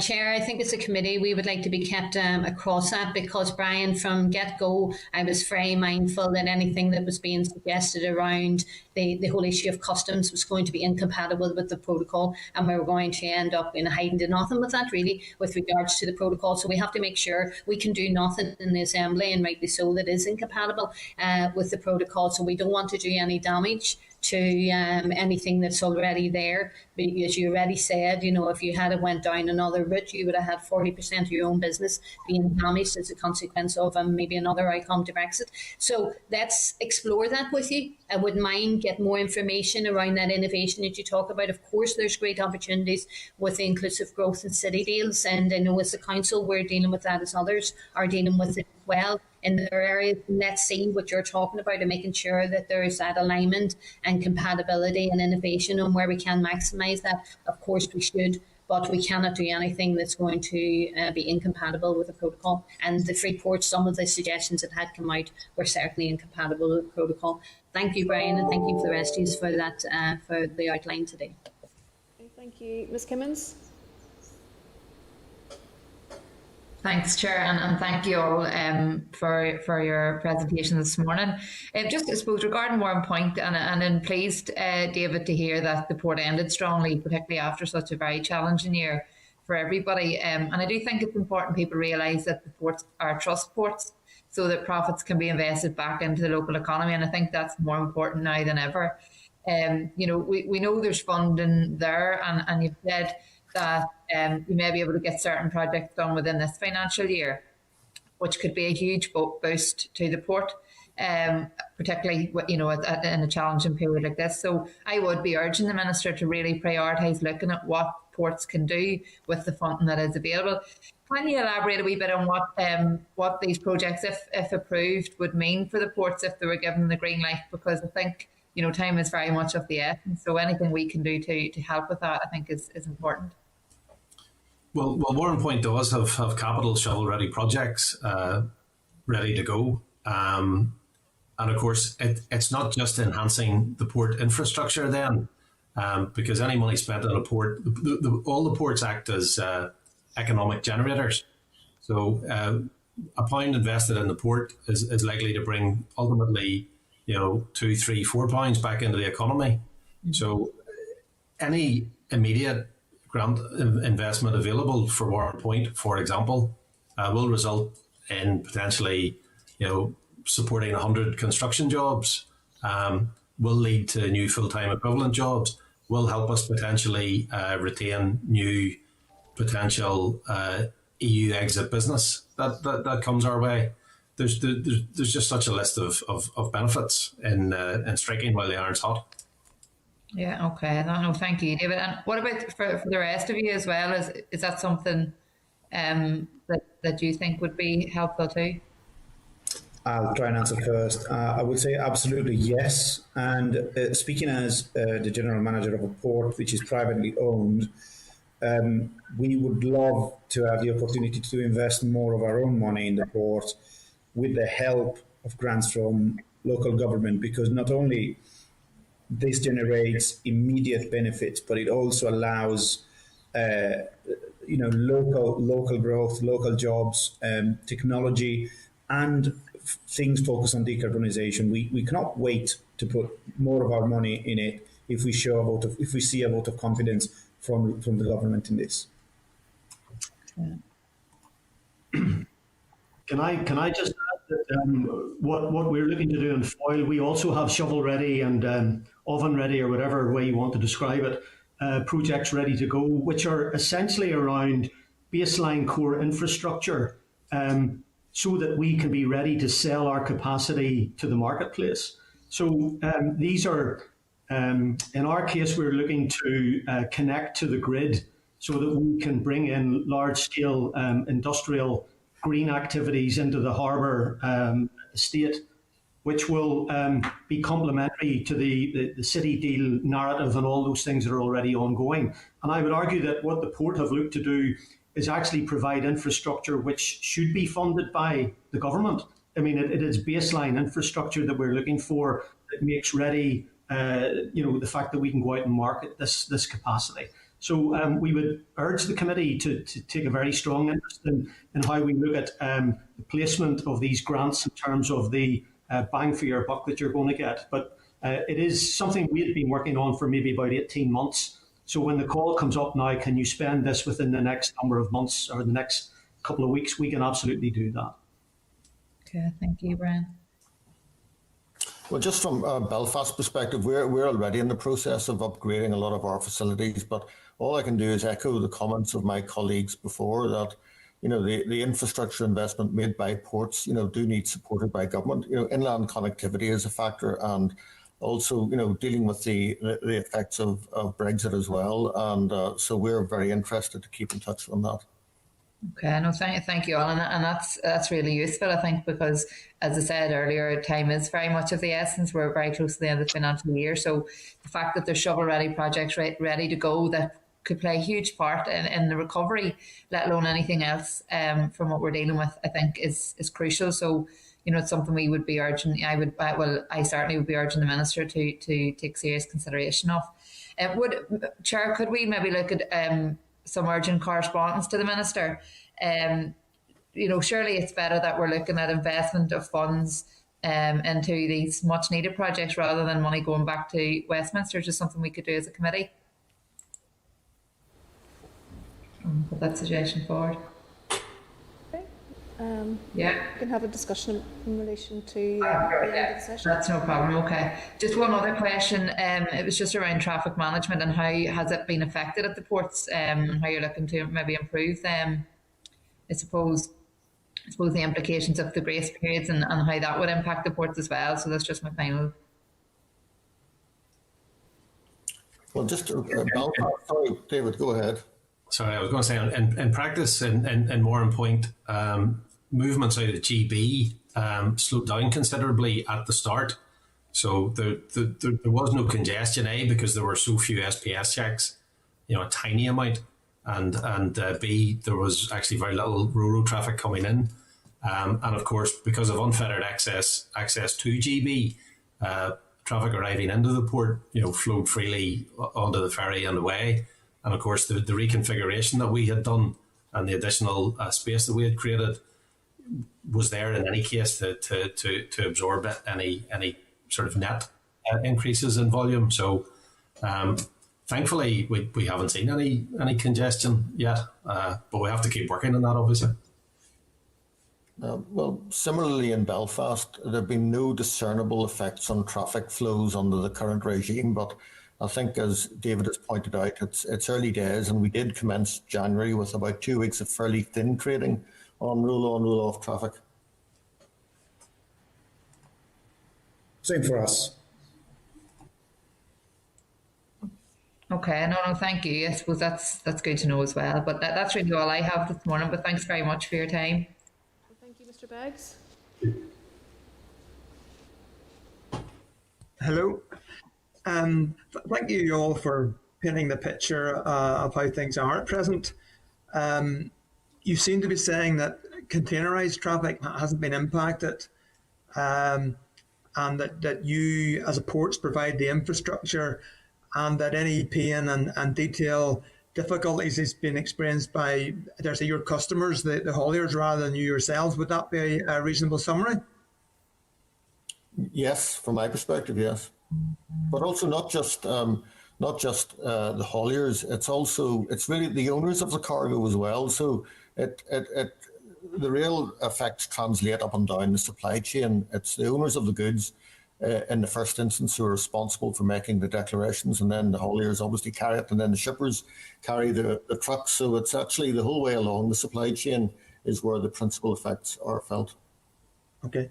I think that's very valuable for you to acknowledge that, because someone who doesn't recognise that might come away from this thinking everything's okay. Now, would you also agree that it's rural traffic, which tends to be time sensitive, products perhaps with shelf life, the agri-food industry, are those the most sensitive items that you see being transmitted across the RIC, which there is potential huge losses to businesses and hauliers if there is undue delays? Would that be correct? Yes. Okay. Thanks for that. You've also indicated that you believe that some of the delays and problems at Dublin have resulted in some of the northern carriers moving to Carnryan, Larne, or Carnryan, Belfast, and that may well have kept your traffic up a little bit. So my question there is to Ricardo. P&ORIC, I take it you're also responsible for the Dublin Liverpool route as well as Larne, Carnryan. Is that correct? Yeah, it's not me directly, but I've got good information on that. Yeah. So are you picking up that hauliers are some of the traffic coming into Northern Ireland Ro-Ro is as a result of diversion from Dublin because of the problems there? For certain. Okay. And the problems there is because of the SBS rules, which have yet to be introduced here. Is that correct? Potentially, yes. It's not the only problem, but that certainly causes an issue. We mustn't forget that, again, there's a lot of businesses that are not trading, so this isn't a normal. We have all the COVID restrictions that also hamper the overall traffic, but certainly it has affected much less this corridor than the middle corridor or the southern corridor. Okay. In terms of the east-west corridor from Northern Ireland, then I understand that groupage there's an issue with groupage because of the level of bureaucracy. Mm-hmm. is there what percentage of groupage is coming through compared to what would normally come through? That's a hard one to cover, because even as P&O, we aren't the shipper, so we not necessarily know what's in the containers. But it wouldn't be a wild assumption to say that there has been a big impact on groupage due to the bureaucracy involved. But, quantifying it will be difficult because we don't see what's in the container. Okay. So that is lots of smaller pallets or even individual parcels which are going direct to customers. So yeah. Potentially many people are being impacted. In terms of then the restrictions that have come in terms of preventing, I dare say, restricting animal movement down to guide dogs, requiring pet passports, etc.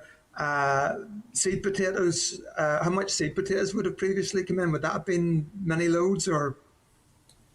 It's hard to say. At the moment, the volumes are so subdued that in general cargo, that it's hard to say. I think COVID might be masking the true impact of it. So if we release, as we might be released from COVID restrictions at the same time as the easements are ending, that might be a problem. But it's very hard, even for me, to gauge that. It would be good to talk to the hauliers, so they should make representation to this. They will have a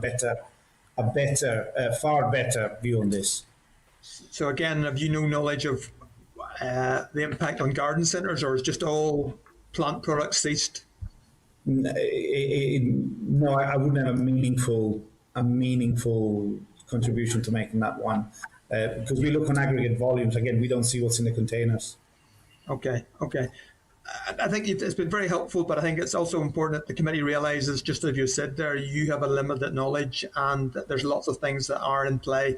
Mm-hmm. And my final question is, the exemptions are due to come to an end on the 1st of April. How do you think that will impact the volume and the level of delays compared to Dublin should they come in on the 1st of April? It's a difficult one because, again, it depends on what the total volume of trade is flowing through the ports. And although we withstood the 8th of January quite well, should there be more checks and more volume at the same time, you could potentially see an issue, which is not that far from what happened between Dublin and Liverpool. Okay, thank you very much. It's been very helpful. Thank you, Mr. Boylan.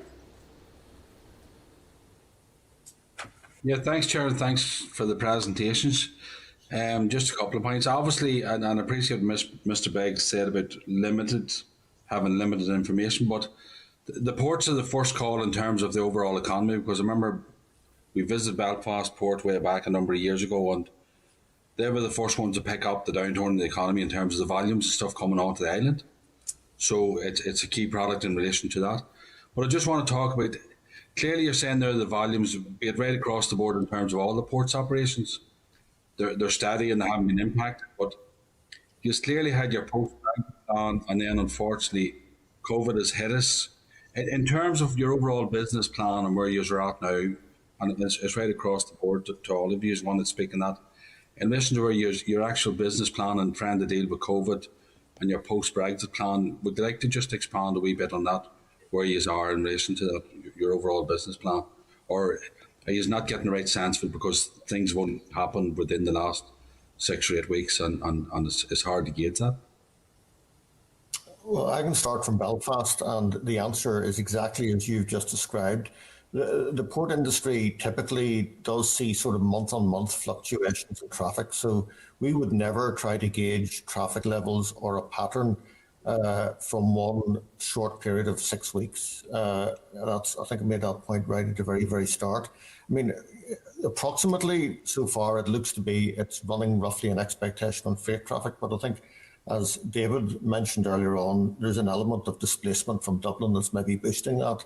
So there are just too many uncertain moving parts, including COVID. So I would say, we would really have to reserve our position and say that we can't really give you a discernible view on what the current situation is, and won't be able to until we have a longer spell of trading to look at. I do absolutely agree that the ports are a very useful barometer of the overall economy. I think in terms of Warrenpoint, our key strategic focus more recently has been on maintaining and developing capacity, capability, and efficiency. Because 7 or 8 weeks ago, none of us could have known exactly how the EU exit Brexit was actually going to play out. Was there going to be a hard crash? We just didn't know where we were going to be. So on that basis, it's we start now to regroup and reevaluate and see where the opportunities and threats are, and see how we can best dovetail our investment and resources to meeting the demands of the local economy. Because ultimately, I mean, ports enjoy derived business. It is those other components of the supply chain that will determine how busy the port is. It's not a case of build a port and the volume will come. Yeah. It's the supply chain that will generate that volume. We have to try and make sure that we don't hamper the flow of that supply chain. So that's really where we are. And with COVID overlaid on top of everything else, it's terribly difficult. It is a concern that GB seemingly were as ill prepared as they were for the Northern Ireland 1st of January change. So it begs the question, how prepared are they going to be for 1st of July? And how is that likely to impact on overall supply chain, including ourselves? So, it's watch this space. And of course, we continue to liaise with all the government agencies, because we can't say that we're 100% clear on what the final shape of this is going to be, because we're not. So we just have to keep doing our homework and keep trying to stay one step ahead of further potential change. Yeah. No, fair enough. Anybody else like to comment, or Ricardo? No. Yeah, our biggest impact has been on the tourist market, which has all but disappeared, and that would have been a big chunk of our business in terms of passenger freight in general, not necessarily just tourists. And interestingly, Brexit doesn't really affect that in any way, but it does affect us now because of COVID. Yeah. So our focus at the moment is to plan for the re-emergence of passengers travelling on our ships, and that's more linked to the vaccines than anything else. Of course, then we have to, the planning that was paused at the end of 2019 or early 2020 for the strategic investment in the port now can resume, but having more clarity on free ports and impact on other potential checks that will certainly, be a factor on our decision making. So no, and I appreciate the answers. I mean, I asked in the context because at some point, we're discussing now an economic recovery plan. But my main point now, as far as this committee is concerned, I mean, clearly there's money there, and we don't want to take back to Westminster if there's an opportunity to spend money. In terms of an ask of the committee, I mean, there's you talked about, and Maurice was talking about capital projects earlier on. I mean, and that is some supportive in terms of element of the ports. What can we do in terms of money that's available or support from the committee? What would be your asks in terms of trying to access some of that funding that's there? It doesn't matter if it's COVID fund. It happens to be COVID fund at the minute. We know there's a loan system there for the ports, but just as an ask of the committee, could you throw out some ideas or you just your views on that, please? Well, there are certain commercial sensitivities of me saying exactly where our weaknesses might be and where we'd like to sort of receive additional funding. But we have submitted to DFI a comprehensive business case across 6 streams of potential funding, which all dovetail into a single project, which we know we can get spent by the end of March. So DFI are in possession of that information. Anybody else like to comment?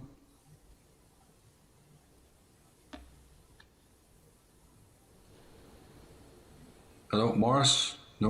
Look, just we're also in discussion with DFI about funding, but I mean, I think as David says, a lot of these things are subject to commercial confidentiality. But I think we can be assured that we keep an active line with DFI officials on this. No, and listen, it's not. I'm not. I'm not trying to. I'm not trying to acquire any more information. All we know is there's monies available, and I'm sure we as committee members will try and assist if that's the case. And I asked it in that context. It's not, I understand the commercial sensitivities, and know the committee. We're trying to encourage, people to bid for as much money, each department to bid for as much money as they can to assist businesses. And I asked it only in that context. So I mean, I don't ask you to go into any other sensitivities in relation to that. But just my final point, because there's a lot of questions that's been asked and answered in relation to volumes and everything else. I understand some portion of the granting of an Office of Transit status and an authorised economic operator.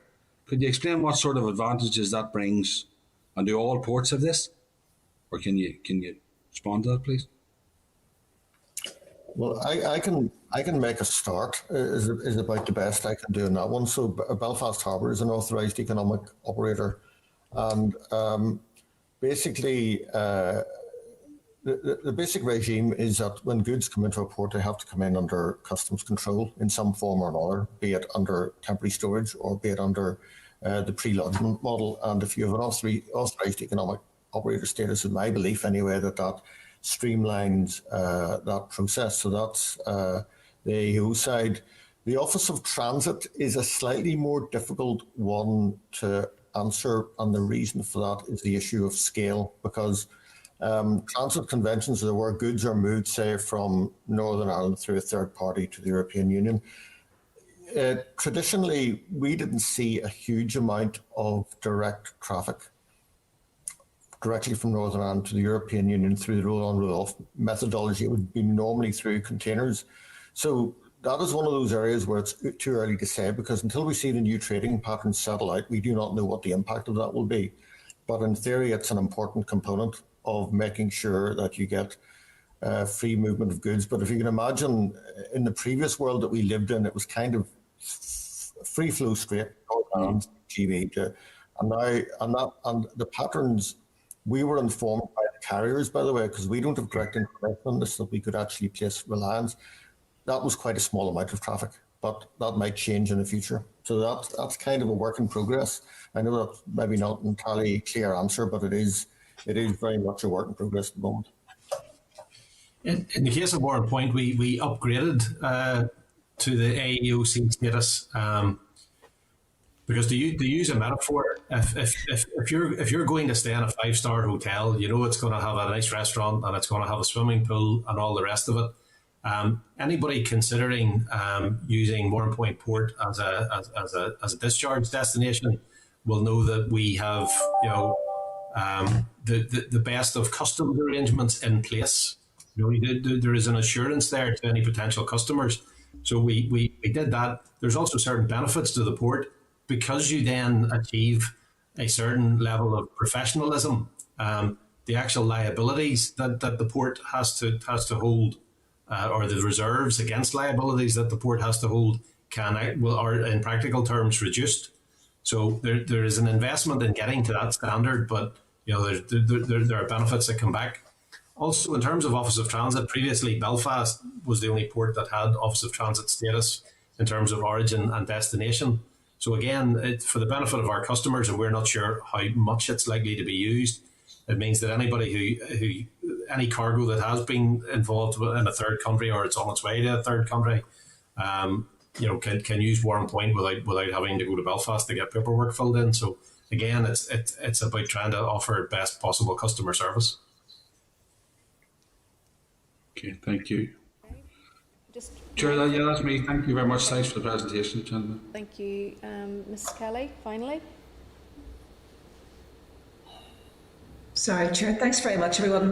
My question, Chair, will be brief. It was just in relation to the projects and whether or not any of your financial projects and business cases relied in the past upon EU funding. That's all.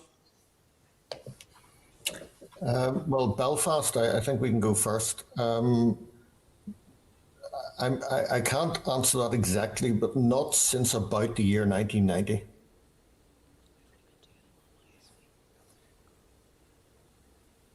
I think the last EU funding that Warrenpoint secured, and I could be wrong on this, I think it was around 2006. Okay, it was just to get some level of clarity as to whether or not, any projects that there was a gap potentially in funding that would have to be filled, from the coffers here. No, there are no current projects that would present gaps of that nature. Thank you. Thanks, Chair. Thank you. And at this stage, we actually have Maurice and David on. So can I thank you both for attending this morning. It still is the desire of the committee to be able to visit both ports at some stage, COVID permitting. So hopefully we'll be able to do that in the not too distant future. So thank you very much for your time this morning. No, thank you.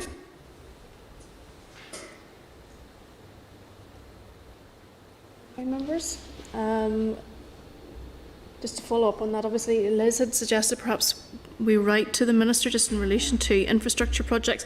I suppose it would be quite difficult for us to give a sort of a blanket support in relation to any of that because we don't know the detail of it, and obviously they were confidential business cases applying to a lot of that. But I suppose we could just reflect the fact that we had met with them today and we were aware that they had bids in, and I suppose that we were sort of broadly supportive of the work of the ports, but without knowing the detail of it, I think it would be quite difficult for us. Yeah, sure. Even just it suppose that it is prioritised, because I think it's, time's running out, so it's just to even highlight how important it is that the department deals with this fairly quickly, and that if we can get financial support to them, we do. This is just really in respect of the whole issues around COVID, I'm guessing too. Okay. Sure. Mr. Boylan and Ms. Kelly. No, thanks, Chair. I appreciate it. Sorry, Dolores. If you want to go in, Dolores, you're okay. You want to go first? Go ahead. No, Chair. I agree with Liz. I would ask in respect of the Brexit challenges and obviously clearly COVID challenges. I understand there's commercial sensitivities, but I'm sure there may be some kind of package in there that would support the ports in relation to those two measures. I would look at that, in respect of those two measures, Sorry, Chair, mine was just a more general point. Obviously we're in the last few weeks now of any potential bid for end of year funding, and I just wonder, is there any merit in asking the Finance Committee to look at what departments have returned very late on and whether it should be better financial management throughout the year? Because I understand that some departments are returning substantial sums that potentially infrastructure and others could have made use of earlier in the year had there been a heads up. But I do appreciate it's been a very difficult year for all ministers coping with the pandemic and the funding streams from that. But I just wonder, should we write to the Finance Committee just to express some concerns that we are hearing that there are some organisations and companies that could avail of monitoring round funding, but that it's much too late when it comes to the January round, and an earlier alert system would be preferable. Okay, moving then, and I'm very mindful actually because I know that Glyn has to leave at 12:15, so we don't have a huge amount of time. So if we can move then on to the next item, which is our presentation from Retail NI, and again sort of current issues. Paper is tabled at page 43. Again, Hansard will record the meeting. We'll welcome Glyn via Starleaf, who's the Chief Executive of Retail NI. Glyn, you're very welcome. Good morning, Chair. How are you? Very well, thank you. Thank you for the opportunity to present to you this morning. I very much want to look at the role of the Department of Infrastructure in regard to COVID recovery, and I suppose where we are with the protocol. And of course, with the pandemic and the protocol, many of our members are facing almost a perfect storm of challenges. And we've talked about cliff edges. I don't know how many cliff edges our economy can fall off.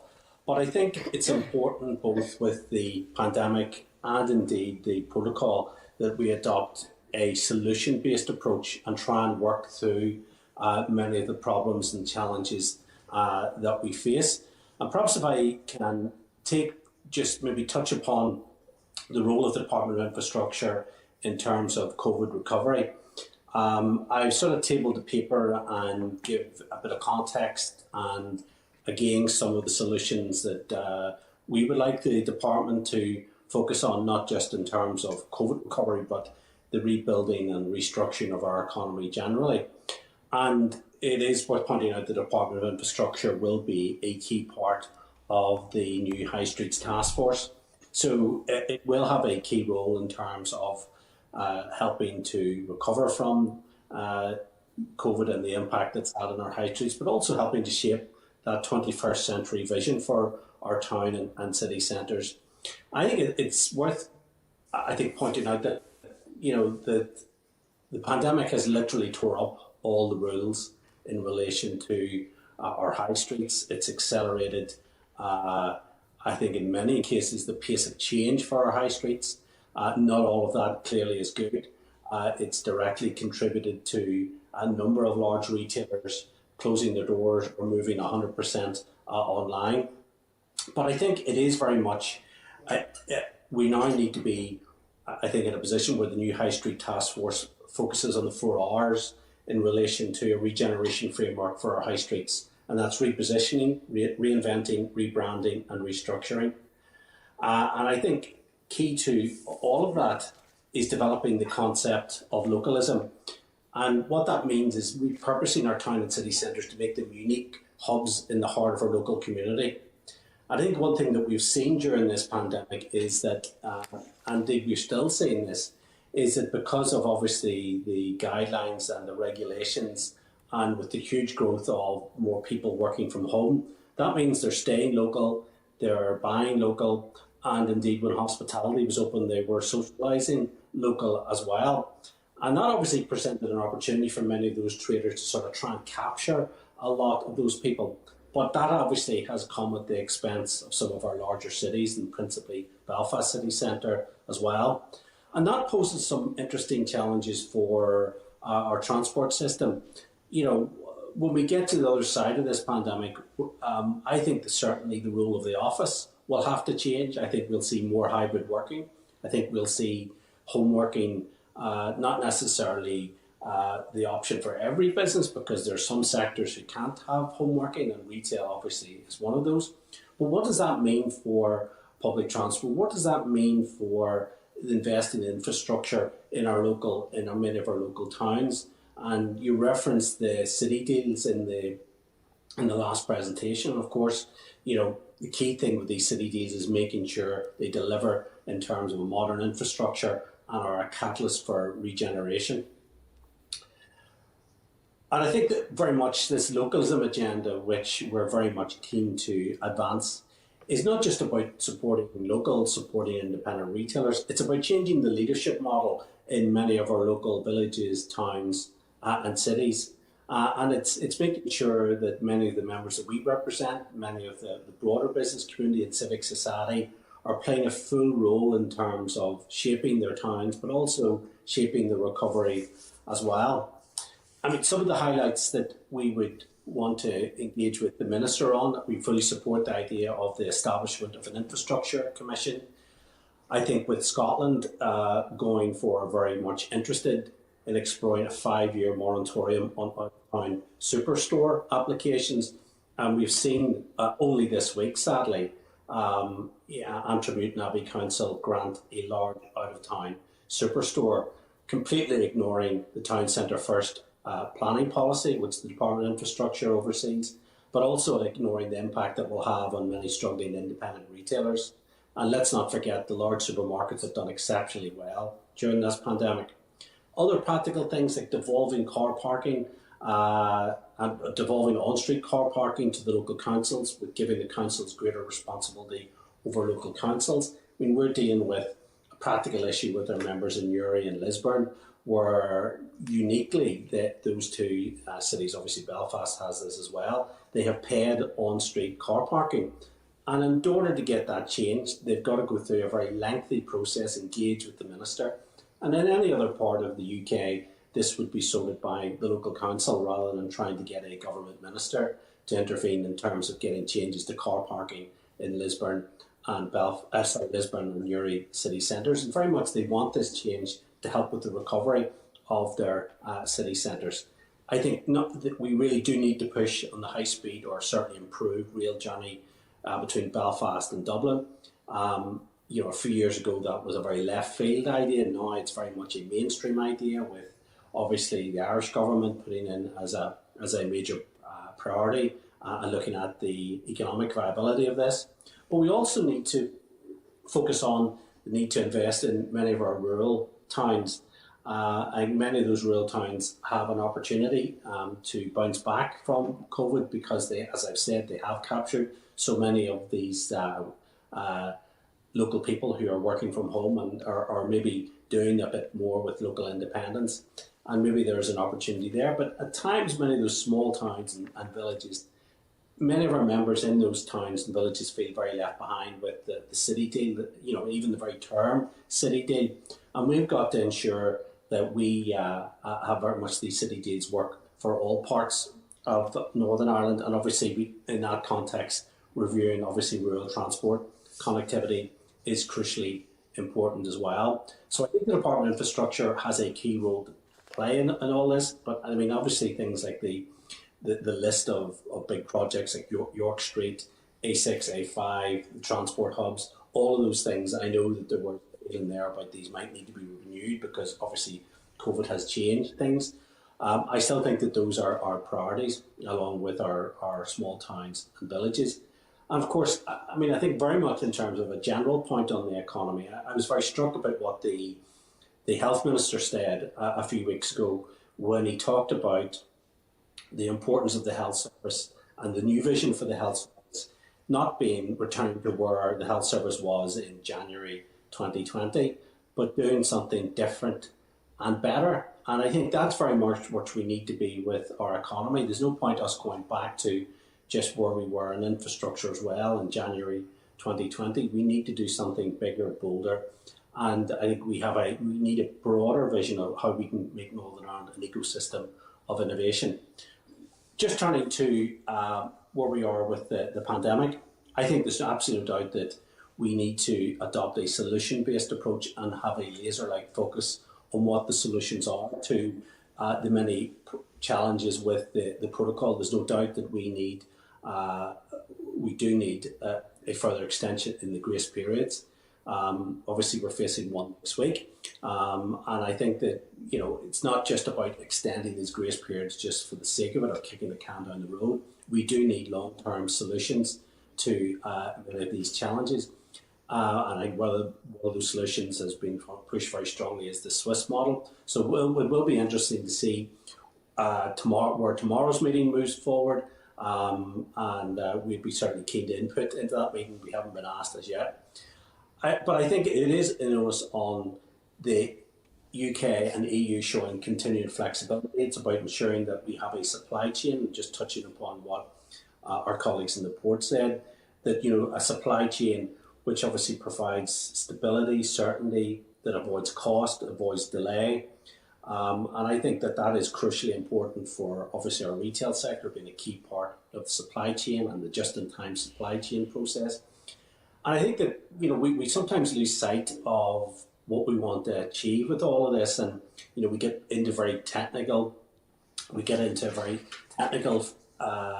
jargonistic process, which really for us it's about ensuring that we don't add to hard-working families' grocery bill. We make sure that there's a full range of products, and we don't add to hard-working families' problems that have obviously come through a lot with the pandemic. And I think just really in conclusion to the protocol, I think that there is an emerging consensus across business and certainly across our retail and wholesale members that the best outcome for the overall supply chain would be the implementation of a digital solution from source to shelf, covering the logistical and technical requirements for ensuring compliance to the legislative requirements. I think this would require a more effective and efficient process through the supply chain and limit the costs and burden to the industry, which currently is a very complicated process. But it's also about ensuring that we have frictionless good movements and maintain the availability and price of food products across the NI market. So I think that's been a quick sort of scoot across the houses in relation to a lot of these issues. But as I've said, it is a perfect storm of challenges for our retail sector. But I do believe that the Department of Infrastructure has an absolutely central role in terms of recovery, the new High Streets Task Force, and making sure its voices are ensuring that we have a supply chain and logistics operation what delivers for Northern Ireland. Thank you, Madam. Okay, thank you very much for your presentation. And you're absolutely right whenever you say that we are now in a perfect storm, but we're also sort of nearly 12 months now into the pandemic, and the impact obviously that's had on our local streets and high streets particularly has been quite devastating. And I suppose we can be very thankful for some of the independents who have stayed strong throughout that. And I look even at my own local town there, we've got wardens and knots who have worked throughout this very difficult time. You've said that you're very keen then, obviously, speaking to your members, that they want to have an integral role in trying to shape the recovery. What does that look like from retail NI's perspective? Sorry, you broke up there. Could you just repeat your last question, Chair? Just with regards to your members have said that they would like to have a role in trying to shape the recovery. What does that look like from retail NI's perspective? You know, what would that role actually be? Well, I think I think the one thing that we have to change, whether it's the programme or government or whether it's the new High Streets Task Force, the one big change that I think the executive has to do this time, it needs to change how it views business and broader civic society. You know, not just see them as consultees, but see them as food partners. And that's why it's important that the programme or government is very much not just seen as a deal between 5 political parties, that it's seen as a broader deal with civic society, with business, trade unions, and so on. So it's important that, you know, we move from seeing the people who we represent as just consultees, but see them as partners with growth and partners in terms of arriving at co-designed solutions. And that's why I think it's important that this new High Streets Task Force has a key role to play. So the business and trade union representatives and voluntary sector representatives that are on this are there as co-equal partners with the Department of Infrastructure. And I think that they will play an increasingly important role in co-designing solutions that we face. And I do believe that I am optimistic. Yes, we will see a very different high street at the end of this, but I am optimistic that we will see a very different high street. One that will be very much an ecosystem of lots of different types of business, not just retail and hospitality. And, you know, I've said there about, you know, stripping away the jargon and fundamentally what do we want to achieve for our high streets? Make them fun, family-friendly places that people want to visit and create that experience for it. So I think that is absolutely key. And, you know, they make them green, make them as well, make them green places. And the role of public transport is so important in that.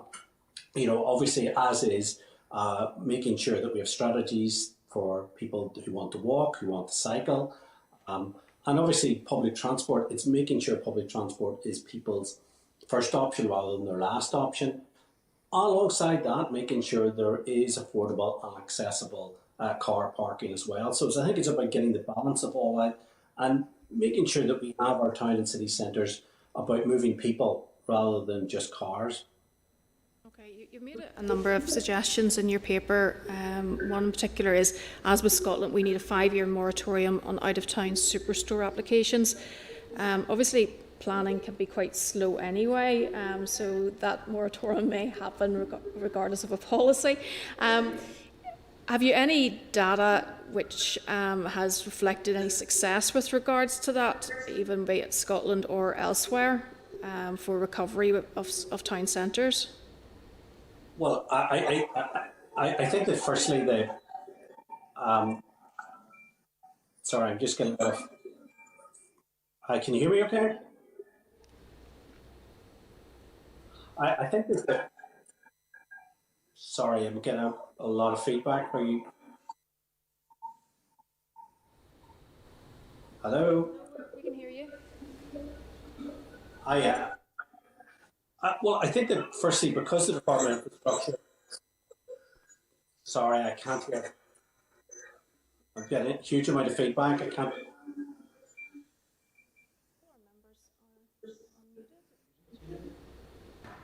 It must be coming from your end, Glyn.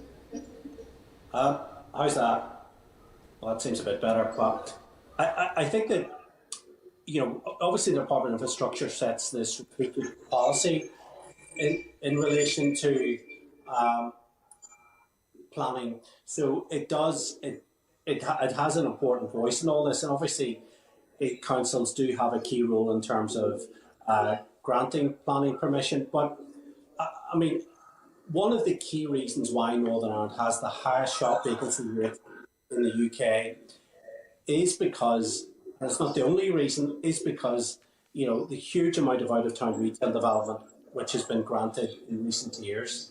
And of course, it was deeply unfortunate that Antrim Newton Abbey Council only a few days ago granted permission for a huge out-of-town store, which will take 90% from local stores, complete in contradiction to the Department of Infrastructure's Town Centre First planning policy. So I think what we've got to try and do in terms of a recovery package is ensure that whatever way it's worked, and this is obviously the councils have a key role in this, that there is a moratorium, because the last thing struggling high streets need is more out-of-town retail development. Out-of-town retail development is, it's like a relic from the 20th century. It belongs in the past. The future is 21st century, vibrant town and city centres with an ecosystem approach to business, with a dynamic and diverse retail and hospitality offer, and that's the future. Not more big boxes in fields out of town. It is about ensuring that we have vibrant town and city centres, and I think the Department of Infrastructure has to make sure that planning and the councils cannot just completely push aside the Department of Infrastructure's strategic planning policy. And sadly, I think that is exactly what happened in terms of Antrim Newton Abbey. They completely ignored all the evidence in regard to the store. They thought they would get a quick fix in terms of a short-term jobs boost, but didn't want to know about the impact that would have on Indigenous retailers and the impact that it has in destroying and dislodging existing retail jobs. So I think that was a bad move. So we want to see the Minister a bit more hands-on in relation to planning policy and making sure councils stay within the law. Okay, so you'd like to have more control of planning from the department, but yet in the next item you're actually asking for them to devolve on-street car parking and responsibility for local roads to councils. I'm not sure how you think that they would be able to do that any better. What our appeal is to the councils is, stay within the law. I mean, it is town centre first retail planning policy. I mean, it's a relatively simple concept to understand. I think we want to see a crucial role for the councils. We're not trying to take powers away from them. Quite the contrary. We've been arguing for the regeneration powers to be given to the councils. We want to see on-street car parking, local roads. So we want to see councils playing their full role in terms of economic development and COVID recovery. And that's why we talk about this concept of localism. And localism is about changing the leadership model in our local areas, in our local communities and in our local towns. So, it's the very fact that if we want to get changes to car parking in Murray and Lisburn city centres, that we don't have to go all the way to the Minister's private office to get a meeting. The councils themselves, working with their local chambers and working with their local industry, can arrive at a solution. So I think what we've got to try and do is make sure that councils and the Assembly, executive, business, wider civic society is all pushing in the one direction. Okay, well, I suppose maybe what I would like you to do is to look at the proposal that you have with regards to responsibility for local roads, and certainly if you've heard any of the discussions in this committee with regards to the challenge that we put to DFI around road maintenance and so on. It's actually not as straightforward perhaps as you might think. So I suppose I might consider the idea of the on-street car parking, but I suppose I would need more information with regards to where your thinking is with regards to responsibility for local roads, because that's quite a broad statement. Yeah, well, I think that certainly, I mean, the regeneration powers was always envisaged that they would come. And I think and, obviously our colleagues in Nilga and Solus would have much more detail in terms of the exact agenda that they want. But, in terms of the actual spend, local councils in Northern Ireland have actually a very, very low percentage of spend in relation to the economy and many of the sort of important services. So I think, in many respects, what's the point of giving councils power over planning, but not give them power over regeneration? So, for instance, so they're trying to get things done in town city centres, but they're constantly have to refer back, say, for the Department of Communities, who has infrastructure, Department of Communities who have got the regeneration power. And likewise, if they want to get changes to car parking, that you have, off-street car parking in the remit of the councils, but on-street is the Department of Infrastructure. I mean, there's a contradiction there. I think we need to resolve things like that because, very much what our members want to do is get on and start rebuilding their high streets, rebuilding their businesses, and trying to sort of ask themselves what does success look like in terms of post-pandemic. We've made a call this week for, now obviously, whatever the executive decides, it's very clear that we may not get a date for the reopening of non-essential retail, but that's not to say the councils and the executive couldn't start work in making sure COVID marshals are ready in every town centre, that we have public hand sanitising units in every town centre and major high streets, things like the COVID compliance on the scores and the doors for businesses. All of that there, I think that work can start now. So whenever we do get to a point where we can reopen non-essential retail and hopefully hospitality as well, and that's all dependent on the regs and the science, that we can hit the ground running. So it's important that preparation is done there. But again, it's councils working with the executive, obviously working with the Department of Infrastructure as well. I have other questions, but there are lots of others have indicated, so I'll see if there's anything. I mean, I can stay on to about 25 for another 10 minutes, if that's okay. Six have indicated, so Mr. Buchanan. Okay, I'll just ask the one question then, I'll not be selfish, like others. That's right, Chair. A rural town investment and infrastructure investments fund, Glyn, you've put on your paper here, should be reduced. What does that mean, on what ideas would you do? What are you going to do with that investment fund? Invest in what? Well, I think it's about ensuring that the infrastructure in many of the town centres, in many rural areas, is that there is investment in that. It's making sure that, for instance, the transport infrastructure supports many of those towns. So I think it is about ensuring that, to use that term, that we level up all parts of Northern Ireland. So, it's making sure that, that many of our small rural towns, are able to not just survive, but thrive as well. So I think, the Department of Infrastructure has a key role in that. I mean, one of the things we've talked about quite a lot about the Bars Borough. What I'd like to see is obviously, and this takes in part, Tom, in your constituency, is do we get to the point where we re-establish the rail network out to the west again? I think that would be a much better investment than a tunnel between Scotland and Northern Ireland. But what we've got to make sure is the roads network, all of that there, supports those towns, supports, Marfelt, supports Cookstown, all of those, in Mid-Ulster, which, there's some many fine independent retailers. So we want to make sure that the infrastructure investment for those towns is there, and that they themselves get, a slice of the action in relation to the city and growth deals. A final quick point, you referred to on-street parking charges or town centre parking, which could be run by councils, and obviously that's the position in Cookstown, Markgrafelt. We have been lobbying to try and remove, in Cookstown, for example, you park for 1 hour. Local retailers want to move that to 2 hours. Now, I appreciate it's not an issue today, but that is an issue to get people back into the town centres, because going into a shop is not a 15-minute operation anymore, or 20. It takes longer if a man or woman has a few children, etc. The whole hand sanitizer, the social distancing, the queuing. Is that something you're directly lobbying for within the DFI, to get those town centres user-friendly for parking, whether it's council parking or DFI on-street parking, or time restraints on that parking? Sorry, I didn't pick up earlier. The line is not great, but I picked up some of what you said. I think that what part of what we're trying to do in terms of getting our towns and our high streets ready for reopening, it's primarily about giving the confidence to shoppers and consumers that our high streets are safe for them to go back to.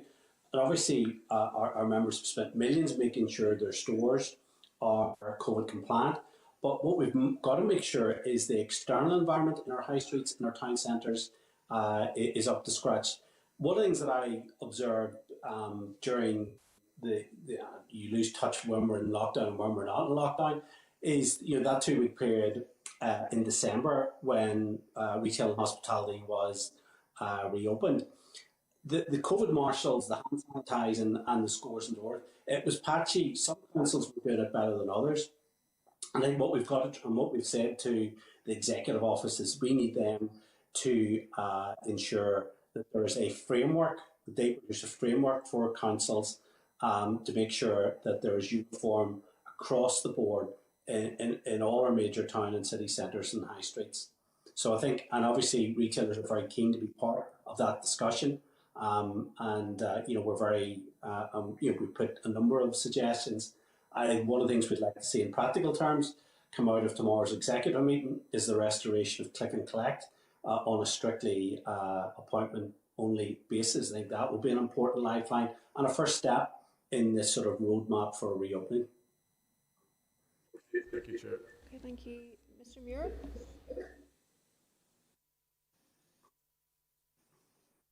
Thank you very much, Chair, and thank you, Glyn, for your presentation and taking the time to come to us, albeit virtually.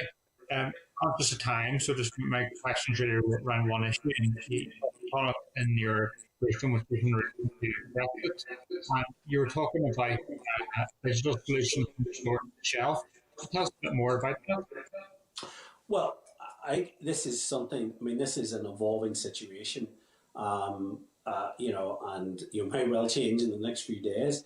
But I think, what we've seen, our membership covers wholesalers and independent retailers and suppliers of the sector as well. So that gives us almost unique perspective in terms of the challenges in relation to supply chain. So I think that trying to reduce the paperwork, the bureaucracy, is key to that. So if we can get a solution which is primarily based on digital, which obviously makes sure from a wholesale, retail, logistical, it works for them, that we don't have the paperwork, we don't have the bureaucracy. So, we're actively talking to our members, and part of the reasons why I have to sort of leave in about sort of 5 or 6 minutes is that, we're bringing some of those members together with the DERA Minister to discuss some of those solutions. But, we've all along seen this as a challenge, not necessarily a crisis. And we've always tried to sort of take and put forward solutions. And of course, we've made progress in things like groupage, second-hand cars, steel. So what we've got to do is keep that solution-based and problem-solving approach front and centre to all of this. That's why we need the continued flexibilities from the EU and the UK government to make sure that there are more derogations and more mitigations. And I think if we can get those and we can get long-term solutions, then I think we can, to use a sort of typical Noland expression, it will eventually collapse into place. Yeah. Just some of the solutions that have been discussed most recently are the sort of Swiss-style arrangements in relation to the SPS. Is that something you would support? I think it's something that we want to look in. I think it is certainly it is something that is gathering momentum now. And I think it will be interesting to see how that moves on from tomorrow's meeting with the Vice President. So yes, I think that it potentially has legs, but I think what would, ultimately, if you look at the impact this has had, we've certainly at the first few weeks there were difficulties, there were delays, there were some products that are not there. But by and large, our members have worked through this, and our wholesale members have worked through this. Yes, we've seen some products not available, we've seen some delays, but fundamentally levels of stock are good.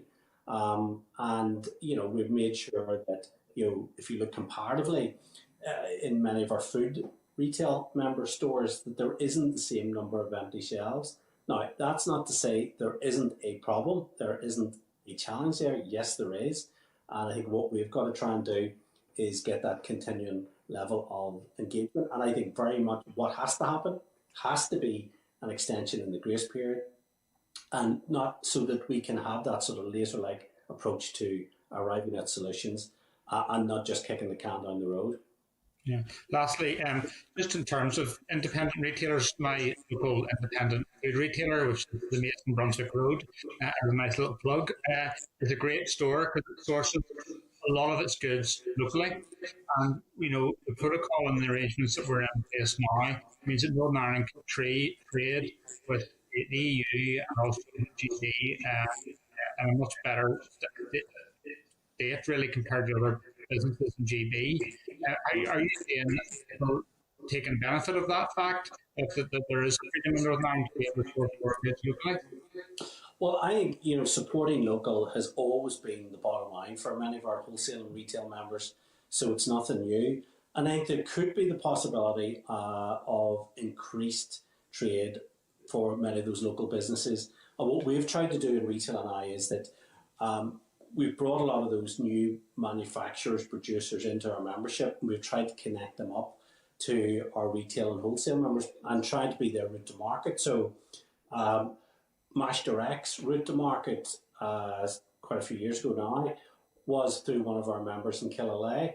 And obviously at that point they didn't have the wherewithal to get into the large supermarkets. So their route to market was in one store, and from there they're all over the world, in Dubai and so on. So I do think that that's something that we've always tried to do in relation to helping those suppliers, connect them up. And I think we need to do an awful lot more of that. And I think that there maybe the one silver lining in all of this is that there will be an increased focus on local and doing even more local. And that hopefully that will be something that we can explore more of. Thank you, Glyn. Thank you. Okay, thank you, Mr. Beggs.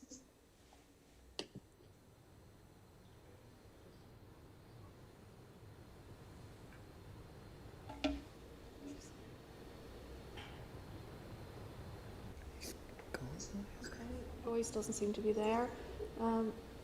Ms. Kimmins? Sorry, Chair, thank you. Just a very quick one, Glyn, because I know we talked at length about the car parking and enforcement. I mean, as a representative from your area, I'm sure you're not surprised. It's an issue that's been raised with me quite a lot, and it's something I've raised continuously with the Minister. And it's particularly with Mary being central parking, so certainly the business community would feel that it's quite unfair, actually, that it is a central parking. So, and over the last number of months, I've actually been presented with evidence that traffic ordinance cars in almost empty car parks, which I don't really understand, because whilst I appreciate there's enforcement rules, I think it doesn't certainly doesn't help the business community that people are being taken and there's maybe 100 other speeches there. It's not as if it's a traffic management issue. Just in relation to the impact of COVID, in the first period of restrictions, I had asked the Minister, and she did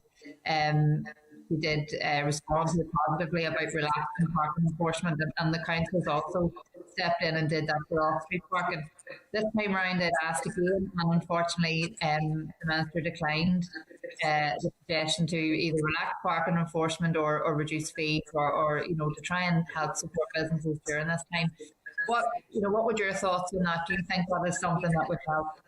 Particularly, as you say, we don't really know when reopening will be announced at this stage. It's maybe a phased approach, I'm not sure, but is that something you think would be a good support to businesses as we move forward? Well, I think we need to get car parking right. I think the difficulty that we've had even way before the pandemic is almost this overzealous approach of many of the traffic wardens. I know this has been a particular problem in Newry city centre. And I think we recognise they have a job to do. We do need traffic enforcement. We need the turnover of cars in our town and city centres and our high streets.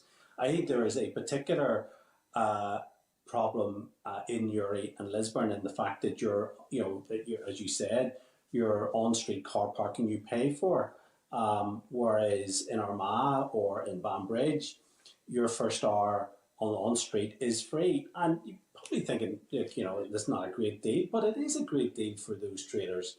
Particularly for many of those independent retailers where their customers are dropping off and away again. So and I suppose it is frustrating. I don't think we've got the meeting with the Infrastructure Minister yet on this, but it is important. And we're not saying, look, we're not against in any way our town centres being much more friendly towards people who cycle, who walk, and use public transport. We're a big champion of public transport, but it's giving the shopper that option and it's giving them that choice.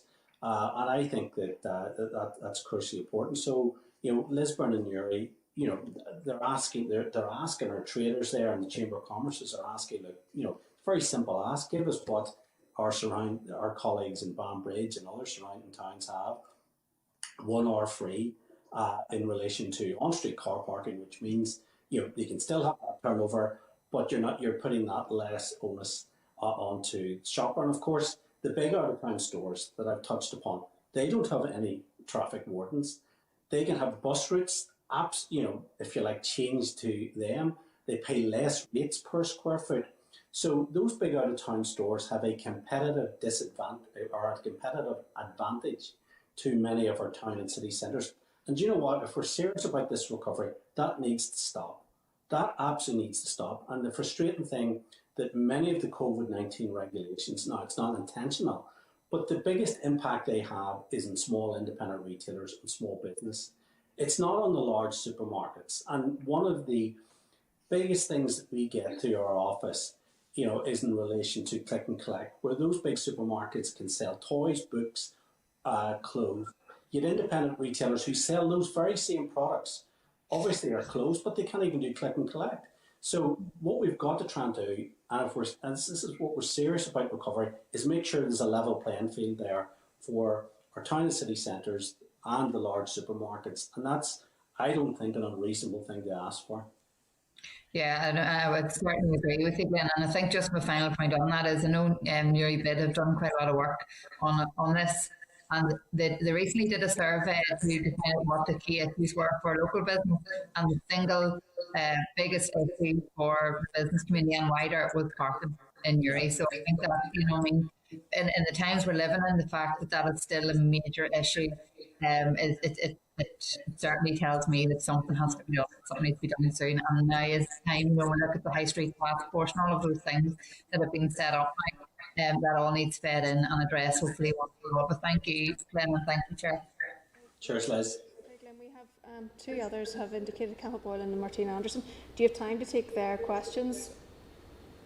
Yeah, listen, maybe if you want to take the two of them together and I can maybe answer together, if that's okay, Chair. Okay, Mr. Boylan and then Ms.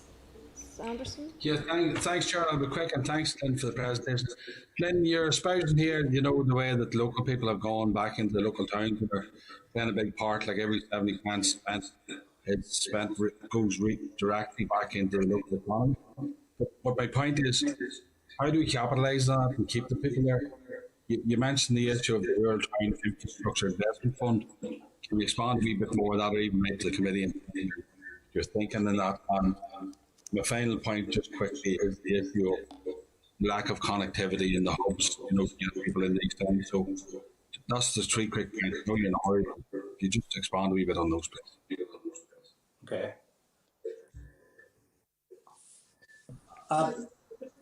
Thank you, Chair. Thank you for the presentation. There's loads of questions, but I'll just focus on one here.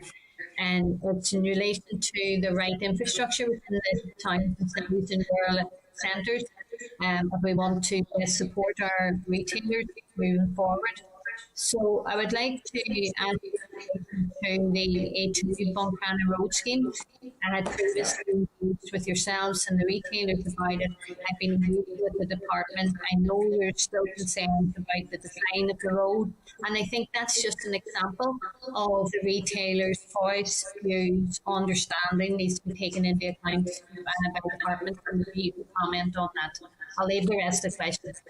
Brilliant. Listen, Martina, and thanks, and hope you're well. Listen, I think through the chair, I do believe our rural towns have a key role to play in not just a recovery, but obviously developing future our retail and hospitality offer, developing the overall attractiveness, of Northern Ireland as a region, both as a tourist destination and for visitors generally. So we want to ensure that. For instance, that each of our rural towns, for instance, there's a vacancy strategy that we work through and develop, and I think part of what we'd like to see is many more business improvement districts being established.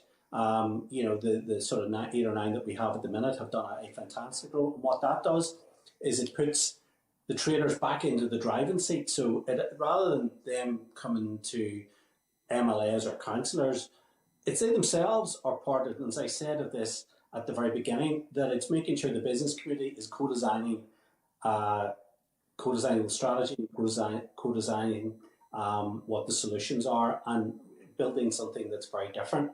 In relation to Connor Road, Martina, my understanding, that things are moving in the right direction. As you know yourself, the asks that we have of the infrastructure department, I think, are fairly modest, but it just shows you the importance of the continuing dialogue between the Department of Infrastructure and the business community. And just for the benefit of other members, we would have had a very good development, which we support the development of redevelopment of Connor Road, but we could have had a situation where the Indigenous traders on that road would have been cut off from their local customer base.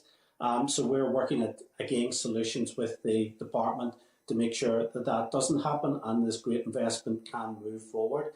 So, I think maybe just in conclusion, it underlines the need for, as the Minister has said, an infrastructure commission that brings together some of those key players and charts a longer term future. But, we see things like the High Street Task Force not as a silver bullet, but as a means to an end.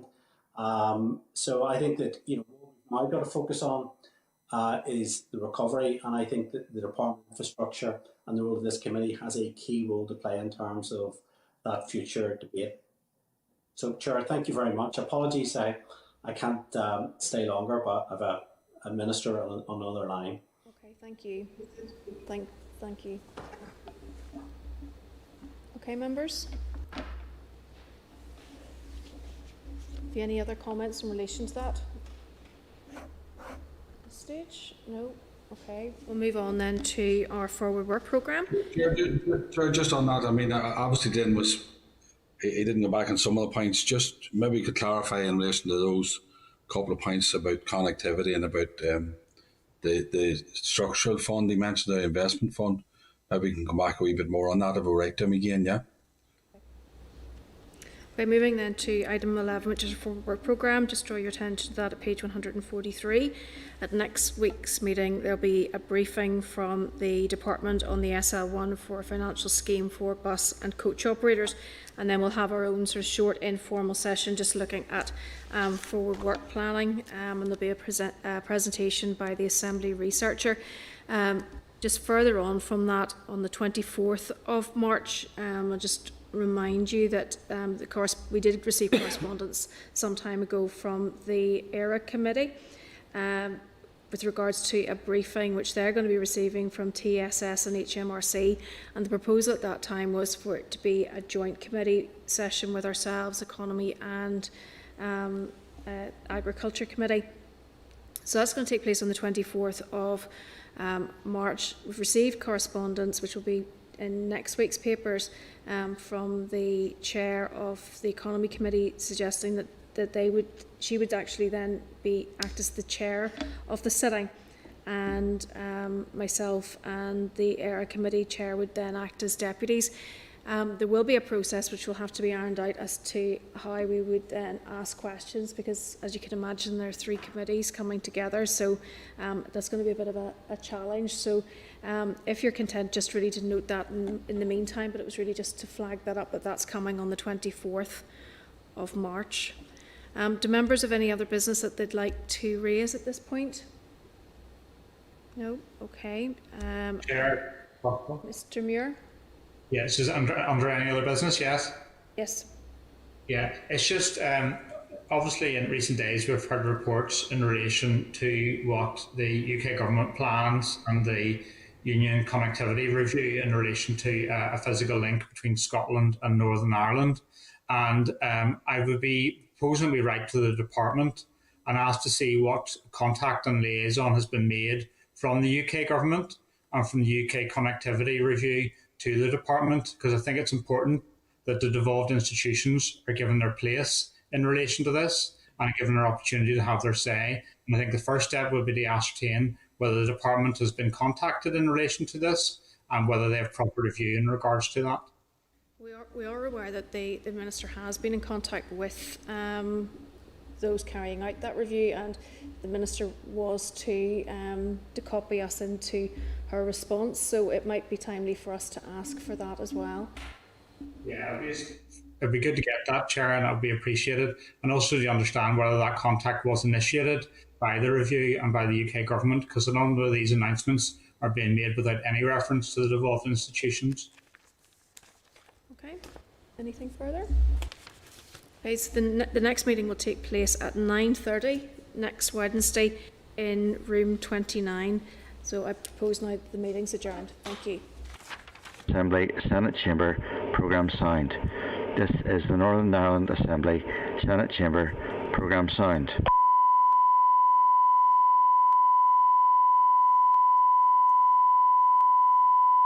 This is the Northern Ireland Assembly Senate Chamber Programme signed. This is the Northern Ireland Assembly Senate Chamber Programme signed.